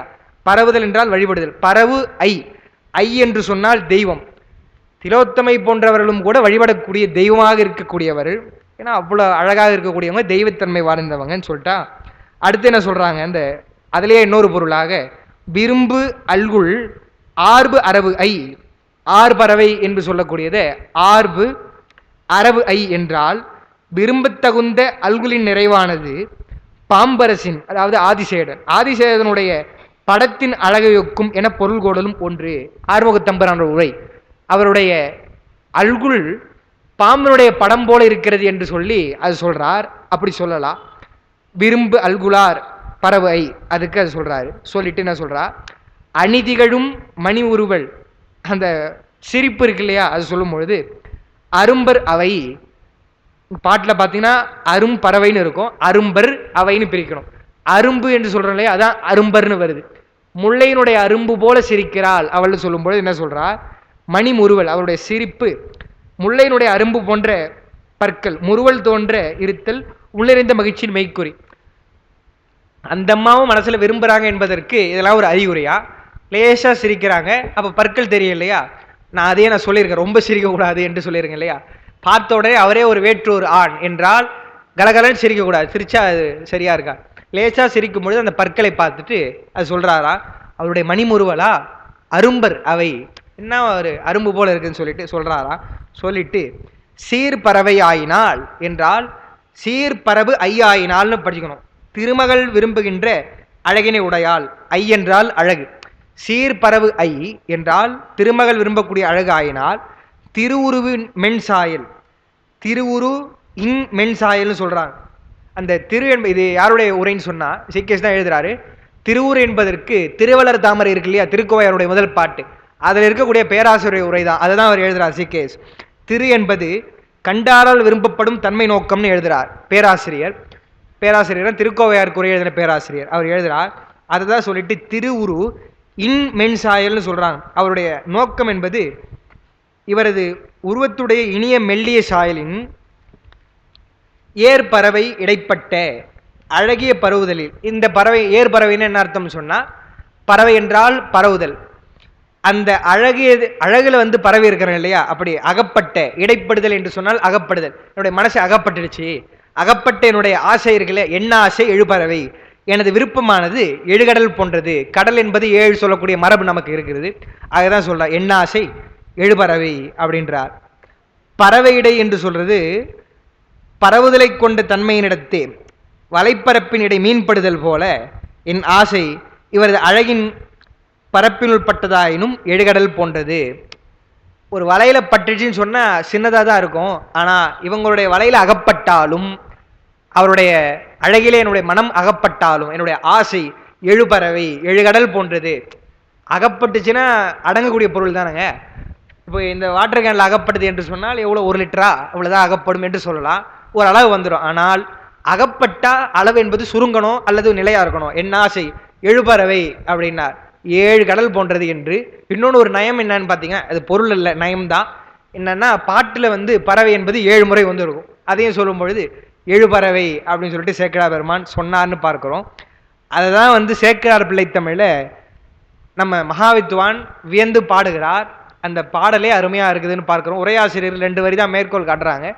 பாட்டு ரொம்ப அருமையாக இருக்கு. நான் முழு பாடலை எழுதியிருக்கேன். என்னன்னா, குறையுடைய பாம்பொன்று எடுத்துண்டு உமிழ்ந்திட குலை குலைந்து உழல்வை அம்புலி பருவத்தில் பாடுறார். அம்புலி பருவத்தில் சந்திரனை குழந்தையோடு விளையாடுவதற்காக அழைக்கணும். சேக்கிழார் பிள்ளை தமிழ் என்பதனால சேக்கிழாரோடு விளையாடவா என்று யாரை? சந்திரனை அழைக்கணும். அம்புலினா சந்திரன். அழைக்கும்போது என்ன சொல்றார்? சந்திரனை பார்த்து பாடுறார் மீனாட்சி சுந்தரம் பிள்ளை. குறையுடைய பாம்பொன்று எடுத்து உண்டு உமிழ்ந்திட குலைகுலந்து உழல்வை எங்கள் கோமான் பெருங்கல்வி ஆட்சி உணர்த்து செங்குருமணி சூட்டு மோட்டு நிறைவு கெழு துத்தி பனாடவி பாம்பொன்று நேரடைய மன்றுள் நானும். சந்திரனே, உன்னை ஒரு பாம்பு உமிழ்ந்து துப்பும் என்றால் சந்திர கிரகணத்தில் பிடிக்குது இல்லையா? அப்படி பிடித்து அதுக்கே நீ என்ன பண்ணுவ? உமிழ்ந்திட குலைகுலைந்து உழல்வை. குலைகுலைந்து உழல்வை என்று சொன்னால் நடுநடுங்கி போயிடுவேன் அந்த பாம்பை பார்த்தா. ஆனால் எங்கள் சேக்கிழார் இருக்கிறாரே, எங்கள் கோமான் பெருங்கல்வி ஆட்சியை உணர்த்து. அவருடைய பெருங்கல்வி ஆட்சியை பற்றி நான் சொல்கிறேன். குருமணி சூட்டும் ஓட்டு நிறைவுகெழு துத்தி என்றால் தலையிலே அந்த நாகமணி இருக்கக்கூடிய நாகம் இருக்கு இல்லையா? அதுவும் சாதாரண நாகம் இல்லை, ஆதிசேடன். நாகருக்கெல்லாம் தலைவனாக இருக்கக்கூடிய ஆதிசேகன் என்ற பனாடவி என்று சொன்னால், அடவினா காடு, அதனுடைய 1000 போல இருப்பதனால பெரிய தலையாக இருப்பதனால காடு, அந்த காடு போல இருக்குதான். அந்த ஆதிசேடன் கூட நேரடைய மன்றுள் நானும். சேக்கிழாரிடத்திலே பேசுவதற்கோ அல்லது வாதம் செய்வதற்கோ மன்றுளை அவரை எதிர்த்து நிற்பதற்கே நானும் அச்சப்படும். நீ ஒரு பாம்புக்கே பயப்படக்கூடியவன், பாம்பு அரசனே சேக்கிழாரை பார்த்து பயப்படுவா அப்படின்னு சொல்லிட்டு என்ன சொல்றார்? நினை ஈன்றது ஒரு பறவை, உன்னை ஈன்றது ஒரு பறவை. ஒரு பறவைனா ஒரு கடல் என்றால் சந்திரன் எதிலிருந்து தோன்றினார் என்றால் பார்க்கடல் கடையும் பொழுது எவ்வளோ பொருள்கள் வந்ததுன்னு சொல்லுவாங்க. திருமகள்லாம் வந்தான்னு சொல்லும் பொழுது சந்திரன் வந்தார் அப்படின்னு புராணம் அதை சொல்றார். நினை ஈன்றது ஒரு பறவை இலகுவே அப்படின்னா. இலகுவே என்றால் ரொம்ப கஷ்டம்லாம் இல்லை, எத்தனையோ பொருள் வந்தது, நீ ஒரு பொருளா வந்த. பாரம் என நெல் நுணைத்தனையும் எண்ணேன். ரொம்ப நீ சிரமப்பட்டு ரொம்ப வந்த அப்படின்லாம் நான் நினைக்க மாட்டேன். சாதாரணமா நீ வந்த, உன்னை ஈன்றது யாரு? ஒரு பறவை, ஒரு கடல்ல இருந்து நீ வந்த அப்படின்னு சொல்லிட்டு என்ன பண்றா? முறையின் ஒரு சிறு தூக்கின் 7 பறவையும் புக முடித்துற நிறுத்தான் இவன். ஆனால் எங்கள் சேக்கிழார் பெருமான் ஒரே ஒரு சிறு தூக்கு, தூக்கு என்று சொன்னால் பாடல், சிறு பாடல்ல 7 பறவையும் அடக்கினான். 7 பறவையும் புக முடித்துற நிறுத்தான் என்றால் 7 முறை பறவை பறவைன்னு வரக்கூடிய சொல்லாட்சி அமைத்து 7 கடலுடைய சொற்பொருள் போல அடக்கி பாடுகிறார் என்று சொன்னால் எங்க சேக்கிழார் பெருமான் முடித்துற நிறுத்தான் இவன் மொழி எங்கள் தம்புரான் வல்லவும் உணர்ந்திலைகொள். அவருடைய ஆற்றல் உனக்கு புரியலையா? உணர்ந்திலைகொள் சொல்லிட்டு அப்புறம் என்ன? முத்த மாளிகை வானையாற்று அரைமணித்திடராய குண்டைநகர் ஆலியுடன் அம்புலி ஆடவாவே. எனவே சேக்கிழாருடைய அந்த வல்லமையை உணர்ந்து அவரோடு அம்புலி ஆடவா என்றால் சந்திரனே விளையாட வாப்பா. நம்ம கூட குழந்தைக்கெல்லாம் அந்த காலத்தில் நிலா பாட்டு தானே, நிலா நிலா ஓடிவா என்று நிலாவை தான் பார்த்து பாடும். அது அம்புலி பருவத்தில் வரும். ஆடவாவேன்னு சொல்லிட்டு அருளூரு தேசுபொலி அருள்மொழித்தேவருடன் அம்புலி ஆடவாவே என்று சொல்லிட்டு, அருள்மொழித்தேவன் சேக்கிழாருடைய பெயர், சேக்கிழாருடன் விளையாடுவதற்கு வா என்று சொல்றார். சொல்லும் பொழுது ஏன் ஆதிசேடனை சொன்னார் என்றால் முக்கியமான ஒரு புராணம் என்றால், வடமொழிக்கு இலக்கணம் செய்த பாணினி இருக்கிறாங்களே, வடமொழியை பாணினிக்கு வகுத்தொல்லின்னு பாடினார். அந்த பாணினி என்பவர் ஆதிசேடனுடைய அம்சம். ஆதிசேடன் தான் பாணினியாக வடமொழி சொன்னார் என்பது புராணம். ஆனால் சேக்கிழாருடைய மன்றுள் போவது, சேக்கிழாருடைய கல்வி ஞானத்தை உணர்ந்து அந்த ஆதிசேடனே கூட வர்றதுக்கு அச்சப்படுவார் என்று சொன்னால் அவ்வளவு ஞானமுடையவர், அவரிடத்துல நீ வராமல் இருப்பியா என்றால் சொல்லும் பொழுது அவருடைய கல்வி ஞானத்துக்கு எவ்வளவோ சொல்லலாம். எதை எடுத்து சொல்றார் என்றால் இந்த ஒரு பாடலிலே 7 பறவை அடக்கினார் என்று இந்த பாட்டு தான் சிறப்பாக எடுத்து சொல்கிறார் என்றால் அத்துணை சிறப்புடைய பாடல் தான் இந்த பாடல். அதனால தான் என்ன சொல்றாங்க, அந்த செய்தியை நம்ம உமாவதி சிவனார் அவரை சொல்றார். அந்த பாட்டு எழுதியிருக்கிறேன். எப்படி சேக்கிழார் சொல்லியிருக்கிறாங்க, நம்ம ஏதோ சும்மா வரலாறு தான் படிக்கிறோம் என்பதில்லை. நான் அடிக்கடி நான் உங்ககிட்ட பதிவு பண்ணுறேன். பெரிய புராணம் என்பது நாயனாருடைய சும்மா கதை, முதல்ல அது கதை இல்லை, வரலாறு. வெறும் அவருடைய வரலாறு இல்லை, வாழ்க்கை வரலாறு போல இல்லை, எவ்வளவோ மரபுகளை சொல்கிறார் சேக்கிழார். நம்ம கூட சொன்னோம், சுந்தரர் கோயிலுக்கு போகிறாருன்னு சொன்னால் எவ்வளவு முறை நமக்கு சொல்லி கொடுக்குறார். இப்போ நம்ம கோயிலுக்கு போகும்போது தோணுது இல்லையா எப்படி போனோம் என்பது நமக்கு தெரிகிறது. அப்படி சொன்னோம். அது மட்டும் இல்லாமல் சேக்கிழார் என்பவர் சாதாரண புலவர் கிடையாது. அவரை பற்றி சொல்கிற பாட்டு பாருங்க, எவ்வளோ ஒரு உயர்ந்த பெரியவருடைய நூலை, தெய்வத்தன்மை பொருந்திய ஒரு நூலை இறைவனுடைய அருளும் திருவருளும் குருவருளும் கூட்ட நம்ம படிக்கிறோம் என்றால் இந்த பாட்டு பாருங்க. மதுர ராமாயண கதை உரை செய்த வான்மீகி பகவனும் ஒப்பல்லன். பெருமக்களே சேக்கிழாருக்கு சொல்றாங்க, பக்கம் 84 பாருங்க. ராமாயணம் பாடிய வால்மீகி கூட சேக்கிழாருக்கு ஒப்பல்ல. சரி சொல்லிட்டு விதி வழி பாரதம் உரை செய்து கரை செய்த வேதவியாசனும் ஒப்பல்லன். பெரிய இதிகாசங்களாக கிராமங்கள் வரை இன்று வரை இருப்பது என்னது? பெரிய புராணம் கேட்டா தெரியாது, ஆனா மகாபாரத ராமாயணம் எல்லாருக்கும் தெரியலையா, கிராமத்தில் இருக்கிறவங்களுக்கு கூட. அப்படிப்பட்ட ஒரு பெரிய காவியம் அது.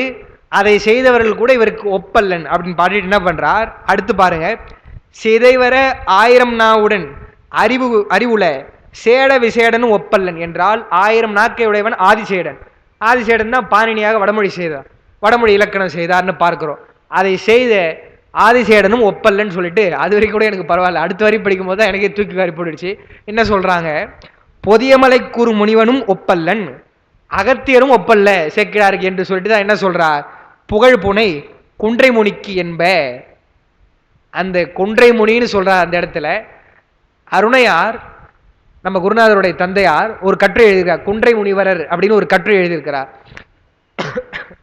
அந்த கட்டுரையில என்ன சொல்றாருன்னா, வால்மீகி பகவன் வேதவியாசர் போன்றவர்கள் எல்லாம் துறவிகள். இப்ப நம்ம பேசணும் இல்லையா, கொஞ்ச நேரத்துக்கு முன்னாடி ஐயா கூட பாடல் எடுத்து காமிச்சாங்க, எப்படி பெருமான் மோகத்தை எல்லாம் விடணும்னு சொல்றவரே தூது போப்பா கொஞ்சம் அமுச்சு வச்சாரோ, அது மாதிரி இவரெல்லாம் துறவிகள். துறவிகளாக இருக்கக்கூடியவரை சேக்கிழார் பெருமான சொல்லும் பொழுது அவர் இல்லறத்து இருந்தவர், அவரை சொல்றாங்களே சேக்கிழார் பெருமான சொல்லும் பொழுது ஒப்பல்லன் ஒப்பல்லன் சொன்னா அது முறையா என்றால், சேக்கிழாரும் அவர் முனிவர் நிலை அடைந்தவர் தான் என்பதற்காக தான் என்ன சொல்றார், குன்றை முனி. அந்த பாட்டில் ஏன்னா வேற எதனா சொல்லியிருக்கலாம், குன்றை முனிக்கு என்று சொல்லிட்டு சொல்றார். அவங்களா ஒப்பில்லை என்று சொன்னால் பெரியவர் என்பதனாலதான் அந்த கருத்தை எடுத்து சொன்னார். ஆதிசேடனும் ஒப்பல்லப்பா அப்படின்ட்டு எந்த பாட்டை மேற்கோள் எடுத்து காட்டுகிறார் என்றால், நம்ம படிச்ச இந்த பாட்டை தான் மேற்கோள் காட்டுகிறார்னு பார்க்கிறோம். அது எனக்கே ரொம்ப நேரம், ஏன்னா இது கொஞ்சம் 2 விதமா பிரிக்கிற மாதிரி வந்தது. நான் இந்த பிள்ளைத்தமிழுக்கு எடுத்து பார்க்கும் பொழுது அவங்க ஒரு விதமா பிரிச்சிருந்தாங்க, அது எனக்கு பொருத்தமா படலை. எனக்கே முதல்ல புரியல படிக்கும் பொழுது, இவங்க எப்படி சொல்றாங்களே அப்படி சொல்றாங்க என்றால், பெரியவருடைய இது பார்க்கும் பொழுது எந்த பிழையும் வந்துடக்கூடாது, ஏன்னா அவங்க கரெக்டாக சொல்லியிருப்பாங்க, உரையாசிரியர்கள் தவறாக சொல்லிடக்கூடாதுன்றதுக்காக இவருடைய உரை, சுந்தரமூர்த்தி ஐயாவுடைய உரையும் சிகேஎஸ்டைய உரை, இன்னொரு உரையும் பார்த்தா நான் அது பொருத்தமாக படலை, இவருடைய தான் எழுதியிருக்கிறோம். அது பாட்டு மறுபடியும் விளக்கம் கேட்டதுக்கப்புறம் படிச்சிங்கன்னா உங்களுக்கு புரியும், ஏன்னா அப்படிதான் எனக்கும் புரிஞ்சுது. அதனால ஒரு முறை பாட்டு படிக்கிறேன். பேர் பறவை அவருடைய உரை இல்லை, அவருடைய பாட்டு.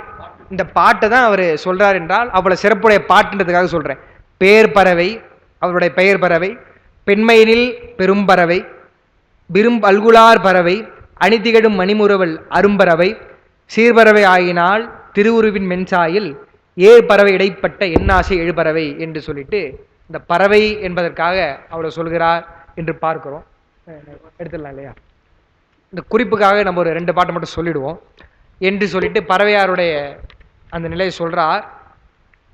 அடுத்த பாடல், என்று இணைய பலவும் நினைந்து எம்பெருமான அருள் வகையான் முன் தொடர்ந்து வருங்காதல் முறைமையினால் தொடக்குண்டு நன்று என்னை ஆட்கொண்டவர்பால் நன்னுவன் என்று உள்மகிழ்ந்து சென்று உடைய நம்பியும் போய் தேவர்பரான் கோயில் புக. அவர் தூது போக சொன்னதெல்லாம் பின்னால இருக்கட்டும், பெண்ணை பார்த்து விரும்பின உடனே என்ன நினைக்கிறாரா, நம்ம ஆட்கொண்டவர் யாரு, சிவபெருமான் தானே, அவரிடத்துல போய் சொல்லுவோம் என்று இங்க பார்த்த உடனே அந்த நினைவு அவருக்கு வருகிறது என்று பார்க்கிறோம். பெருமாடத்துல போறாரா. என்று இணைய நினைவும் என்றால் பல செய்தி அவர் இப்படி நினைக்கிறார். பாட்டுல ஒரு பாட்டுல சொல்லிட்டார், பேர் பறவை என்ற பாட்டுல சொல்லிட்டார். இன்னும் அவங்களுடைய அழகையெல்லாம் வியக்கிறார். நினைத்து கொண்டிருந்தவர் பெருமானுடைய அருளால் என்ன பண்றாரா, முன் தொடர்ந்து வரும் காதல், பெருமானுடைய அருளால் தொடர்ந்து வருவது, எங்க கையில இருந்து வரக்கூடிய காதல், அது அந்த தொடக்கினால் வரக்கூடிய காதலினாலே பெருமான் தான் நன்றெண்ணை ஆட்கொண்டவர் என்றால் பெருமானுடைய அருளால் நான் வந்ததை அணுகுகிறேன் என்று போறாராம். தொடக்குண்டார்க்கு வருந்தலே முறையாயினும் தம்மை ஆட்கொண்ட பெரியாரை நினைக்கவே அது மகிழ்ச்சி உண்டாக்கியது என்றால் உள்மகிழ்ந்து. இப்போ தொடக்கு என்று சொன்னால் இந்த விஷயத்துல இப்படி நம்ம மாட்டிக்கிட்டோமே என்று அவருக்கு வருத்தம் தான் வரணும். எப்படி அங்க வந்தது இல்லையா, போப்பா என்று சொன்ன உடனே சரிங்க நான் போயிட்டு வரேன்னு வரல, கைகள் அஞ்சலி கூப்பி கலங்கினான்னு பார்த்தோம். அது மாதிரி என்ன இது, இங்க நம்ம பெருமானிடத்துல தான் அன்பு வரணும், இன்னொரு பெண்ணிடத்திலேயே அன்பு வருதே என்று அவர் மனசு கஷ்டப்பட்டிருக்கணும் நியாயமா. உள் மகிழ்ந்துன்னு சொல்றீங்களே, மகிழ்ச்சியா போனார்னு சொன்னீங்களே என்றால் பெருமானுடைய அருளால் வரக்கூடிய காதல் அல்லவா? பெருமான் தானே இப்படி செலுத்துகிறான் என்ற அந்த எண்ணம் வந்ததுனால அவர் கஷ்டப்படாம மகிழ்ச்சி வருதான் அவருக்கு. அதான் எழுதுறாங்க. நன்று எண்ணெய் என்றால் நன்றாக எண்ணெய் என்று ஒரு பொருள். இன்னொன்னு, என்னுடைய நன்மையின் பொருட்டு, என்னுடைய நன்மைக்காக பெருமான் என்னை ஆட்கொண்டான் என்று, அப்படிப்பட்ட பெருமானிடத்தில் ஆட்கொண்டவர்பால், என்னை ஆளாக கொண்டவர்பால் என்று சொல்றாங்க. இதனை முற்றுவிக்க உரியன் என்னும் குறிப்பு. ஏன்னா இதை யார் நடத்தி வைக்க முடியும் என்று சொன்னால் பெருமானால தான் முடியும். ஏன்னா என்னை ஆட்கொண்டவர் தான், அவரால் தான் இது முடியும் என்பது போல ஒரு கருத்து. இன்னொன்று என்னன்னு சொன்னா, ஆளுக்கு வேண்டுவனவற்றை அவனை ஆளாக கொண்டவனை செய்த வேண்டும் என்ற முறை. ஒருத்தனை ஆளாக கொண்டோம் என்று சொன்னால், நீ என்னுடைய ஆள்பா என்றால் தலைவராக இருக்கக்கூடியவர் தான் அவனுக்கு வேண்டியவற்றை எல்லாத்தையும் செய்யணும் இல்லையா? ஆளாக அடிமையாக இருப்பவருக்கு அவருக்கு மேலே இருக்கக்கூடிய தலைவர் தான் எல்லாத்தையும் செய்யணும். அதுபோல உனக்கு நான் ஆளாக இருக்கிறேன் என்றால் எனக்கு வேண்டியவற்றை நீதானே செய்யணும் என்ற அந்த ஒரு மரபு பற்றியும் பெருமானிடத்தில் போய் சொல்றார். உடைய நம்பின்னு சொல்றாங்க. சென்றுடையன்னு வருது. சென்று உடைய நம்பின்னு பிரிக்கணும். அந்த உடைய நம்பி என்று சொன்னால் ஆளுடைய நம்பி, பெருமானால் ஆட்கொள்ள பெற்ற நம்பி. நம்பியும், நம்பியும் என்றால் பறவையார் உள்ள போயிட்டாங்க, பறவையார் புகுந்தது போல நம்பியும் என்று அதை இலக்கணம் சொல்லுவாங்க. இறந்தது தழுவிய எச்சோ உண்மைன்னு சொல்லிட்டு. ஏன்னா முன்ன நடந்த அந்த நிகழ்ச்சியை சேர்த்து அதை குறித்து சொல்லுது இல்லையா அந்த என்பது. சுந்தரரும் போனார் அப்படின்னா என்ன அர்த்தம்? ஓ, சுந்தரருக்கு முன்னாடி யாரோ போயிருக்கிறாங்க போல இருக்குது என்ற ஒரு அந்த செய்தியை நமக்கு அந்த என்பது கொண்டு வருவதனால் இறந்தது தழுவிய எச்ச உண்மைன்னு சொல்லுவாங்க இலக்கணத்துல. இருவருக்கும் பற்றுக்கோடு அவர் ஒருவரே என்பதும் குறிப்பு. மனசு விரும்பின உடனே அந்த மாவன் இன்னும் அவர்கிட்ட பேசல, பெருமானை பார்க்க போயிடலான்னு போயிடுறாங்க. இவர் இன்னும் வெளிப்படையாக என்னை ஆட்கொண்ட பெருமான் தான் எனக்கு அருள் செய்ய வேண்டும் என்று போயிடுறார் என்று சொன்னால், பெருமானை பார்க்கிறான்னு சொன்னா ரெண்டு பேருக்குமே சரி, சுந்தரா இருந்தாலும் சரி பறவையாக இருந்தாலும் சரி, அவங்களுக்கு பற்றுக்கோடா இருப்பது பெருமான் ஒருவனே என்ற அந்த ஒரு குறிப்பையும் சேக்கிழார் சொல்கிறார்னு பார்க்கிறோம். இதுல இருந்து என்ன தெரியுதுன்னு சொன்னா, அவங்களுடைய காதல் என்பது கையிலிருந்து வந்திருந்தாலும் அவங்களுக்கு முற்றும் அவளுக்கு நினைவில் இருப்பது பெருமான் தான் என்றுதான் பார்க்கணும். அதனாலதான் அவர் கடைசியா என்ன சொல்லிட்டாரு, எல்லாத்தையும் பார்த்தார். கற்பகத்தின் பூங்கொம்பு காம்பந்தன் பெருவாழ்வு என்று சொன்னா, ஓ ரொம்ப அழகா இருந்திருப்பாங்க போல இருக்கு, அதனால அவர் ரசிக்கிறார் என்று இல்லை. கடைசியா சொல்றாரு பாருங்க, சிவனருளோ அப்படின்னா. இந்த அம்மா என்ன சொன்னாங்க, பெருமானுடைய அருள் பெற்றுடையவரோ என்று சொன்னால் பெருமான் தான் அதை கூட்டு வைக்கிறார் என்பதுதான் முழுக்க முழுக்க அவருடைய எண்ணம். அடுத்த பாட்டு பாருங்க. பறவையார் வளங்கொண்டு பணிந்து ஏத்தி முன்னரே புறவலனார் கோயில் நின்று ஒரு மருங்கு புறப்பட்டார். அந்த எண்ணம் என்பது அவர்களுக்கு இறைவனுடைய அருள் கூட்டுவிக்க வந்ததை தவிர உள்ள பறவையார் போயிட்டாங்க, இப்போ நம்ம கொஞ்சம் வேகமாக போகலாம், தரிசனம் பண்ணிட்டு டக்குன்னு பறவையாரை பார்க்கலாம் என்ற அந்த எண்ணம்லாம் அவங்களுக்கு கிடையாது. அந்த ஒரு நொடி அவ்வளோதான். அதுக்கப்புறம் நினைவில் இருப்பதெல்லாம் தியாகேச பெருமான் தான். அதனால தான் சொல்கிறார், பறவையார் என்ன பண்ணாங்களா, வளம் கொண்டு வேறொரு வாயில் வேறொரு வழி பக்கமாக அந்தம்மா போயிட்டாங்களா, புறப்பட்டு போயிட்டாங்களாம். விரவு பெரும் காதலினால் மெல்லியலார் தம்மை வேண்டி அரவின் ஆரம் புனைந்தார் அடிபுனைந்தார் ஆரூரர். அன்பின் மிகுதியினாலே மெல்லியலார் என்று சொன்னால் மென்மையான தன்மை இருக்கக்கூடிய பறவையாரை வேண்டி அரவின் ஆரம் புனைந்தார்னா நமக்கு தெரியும், பெருமான் அரவத்தை தான் அணிந்திருக்கிறான்.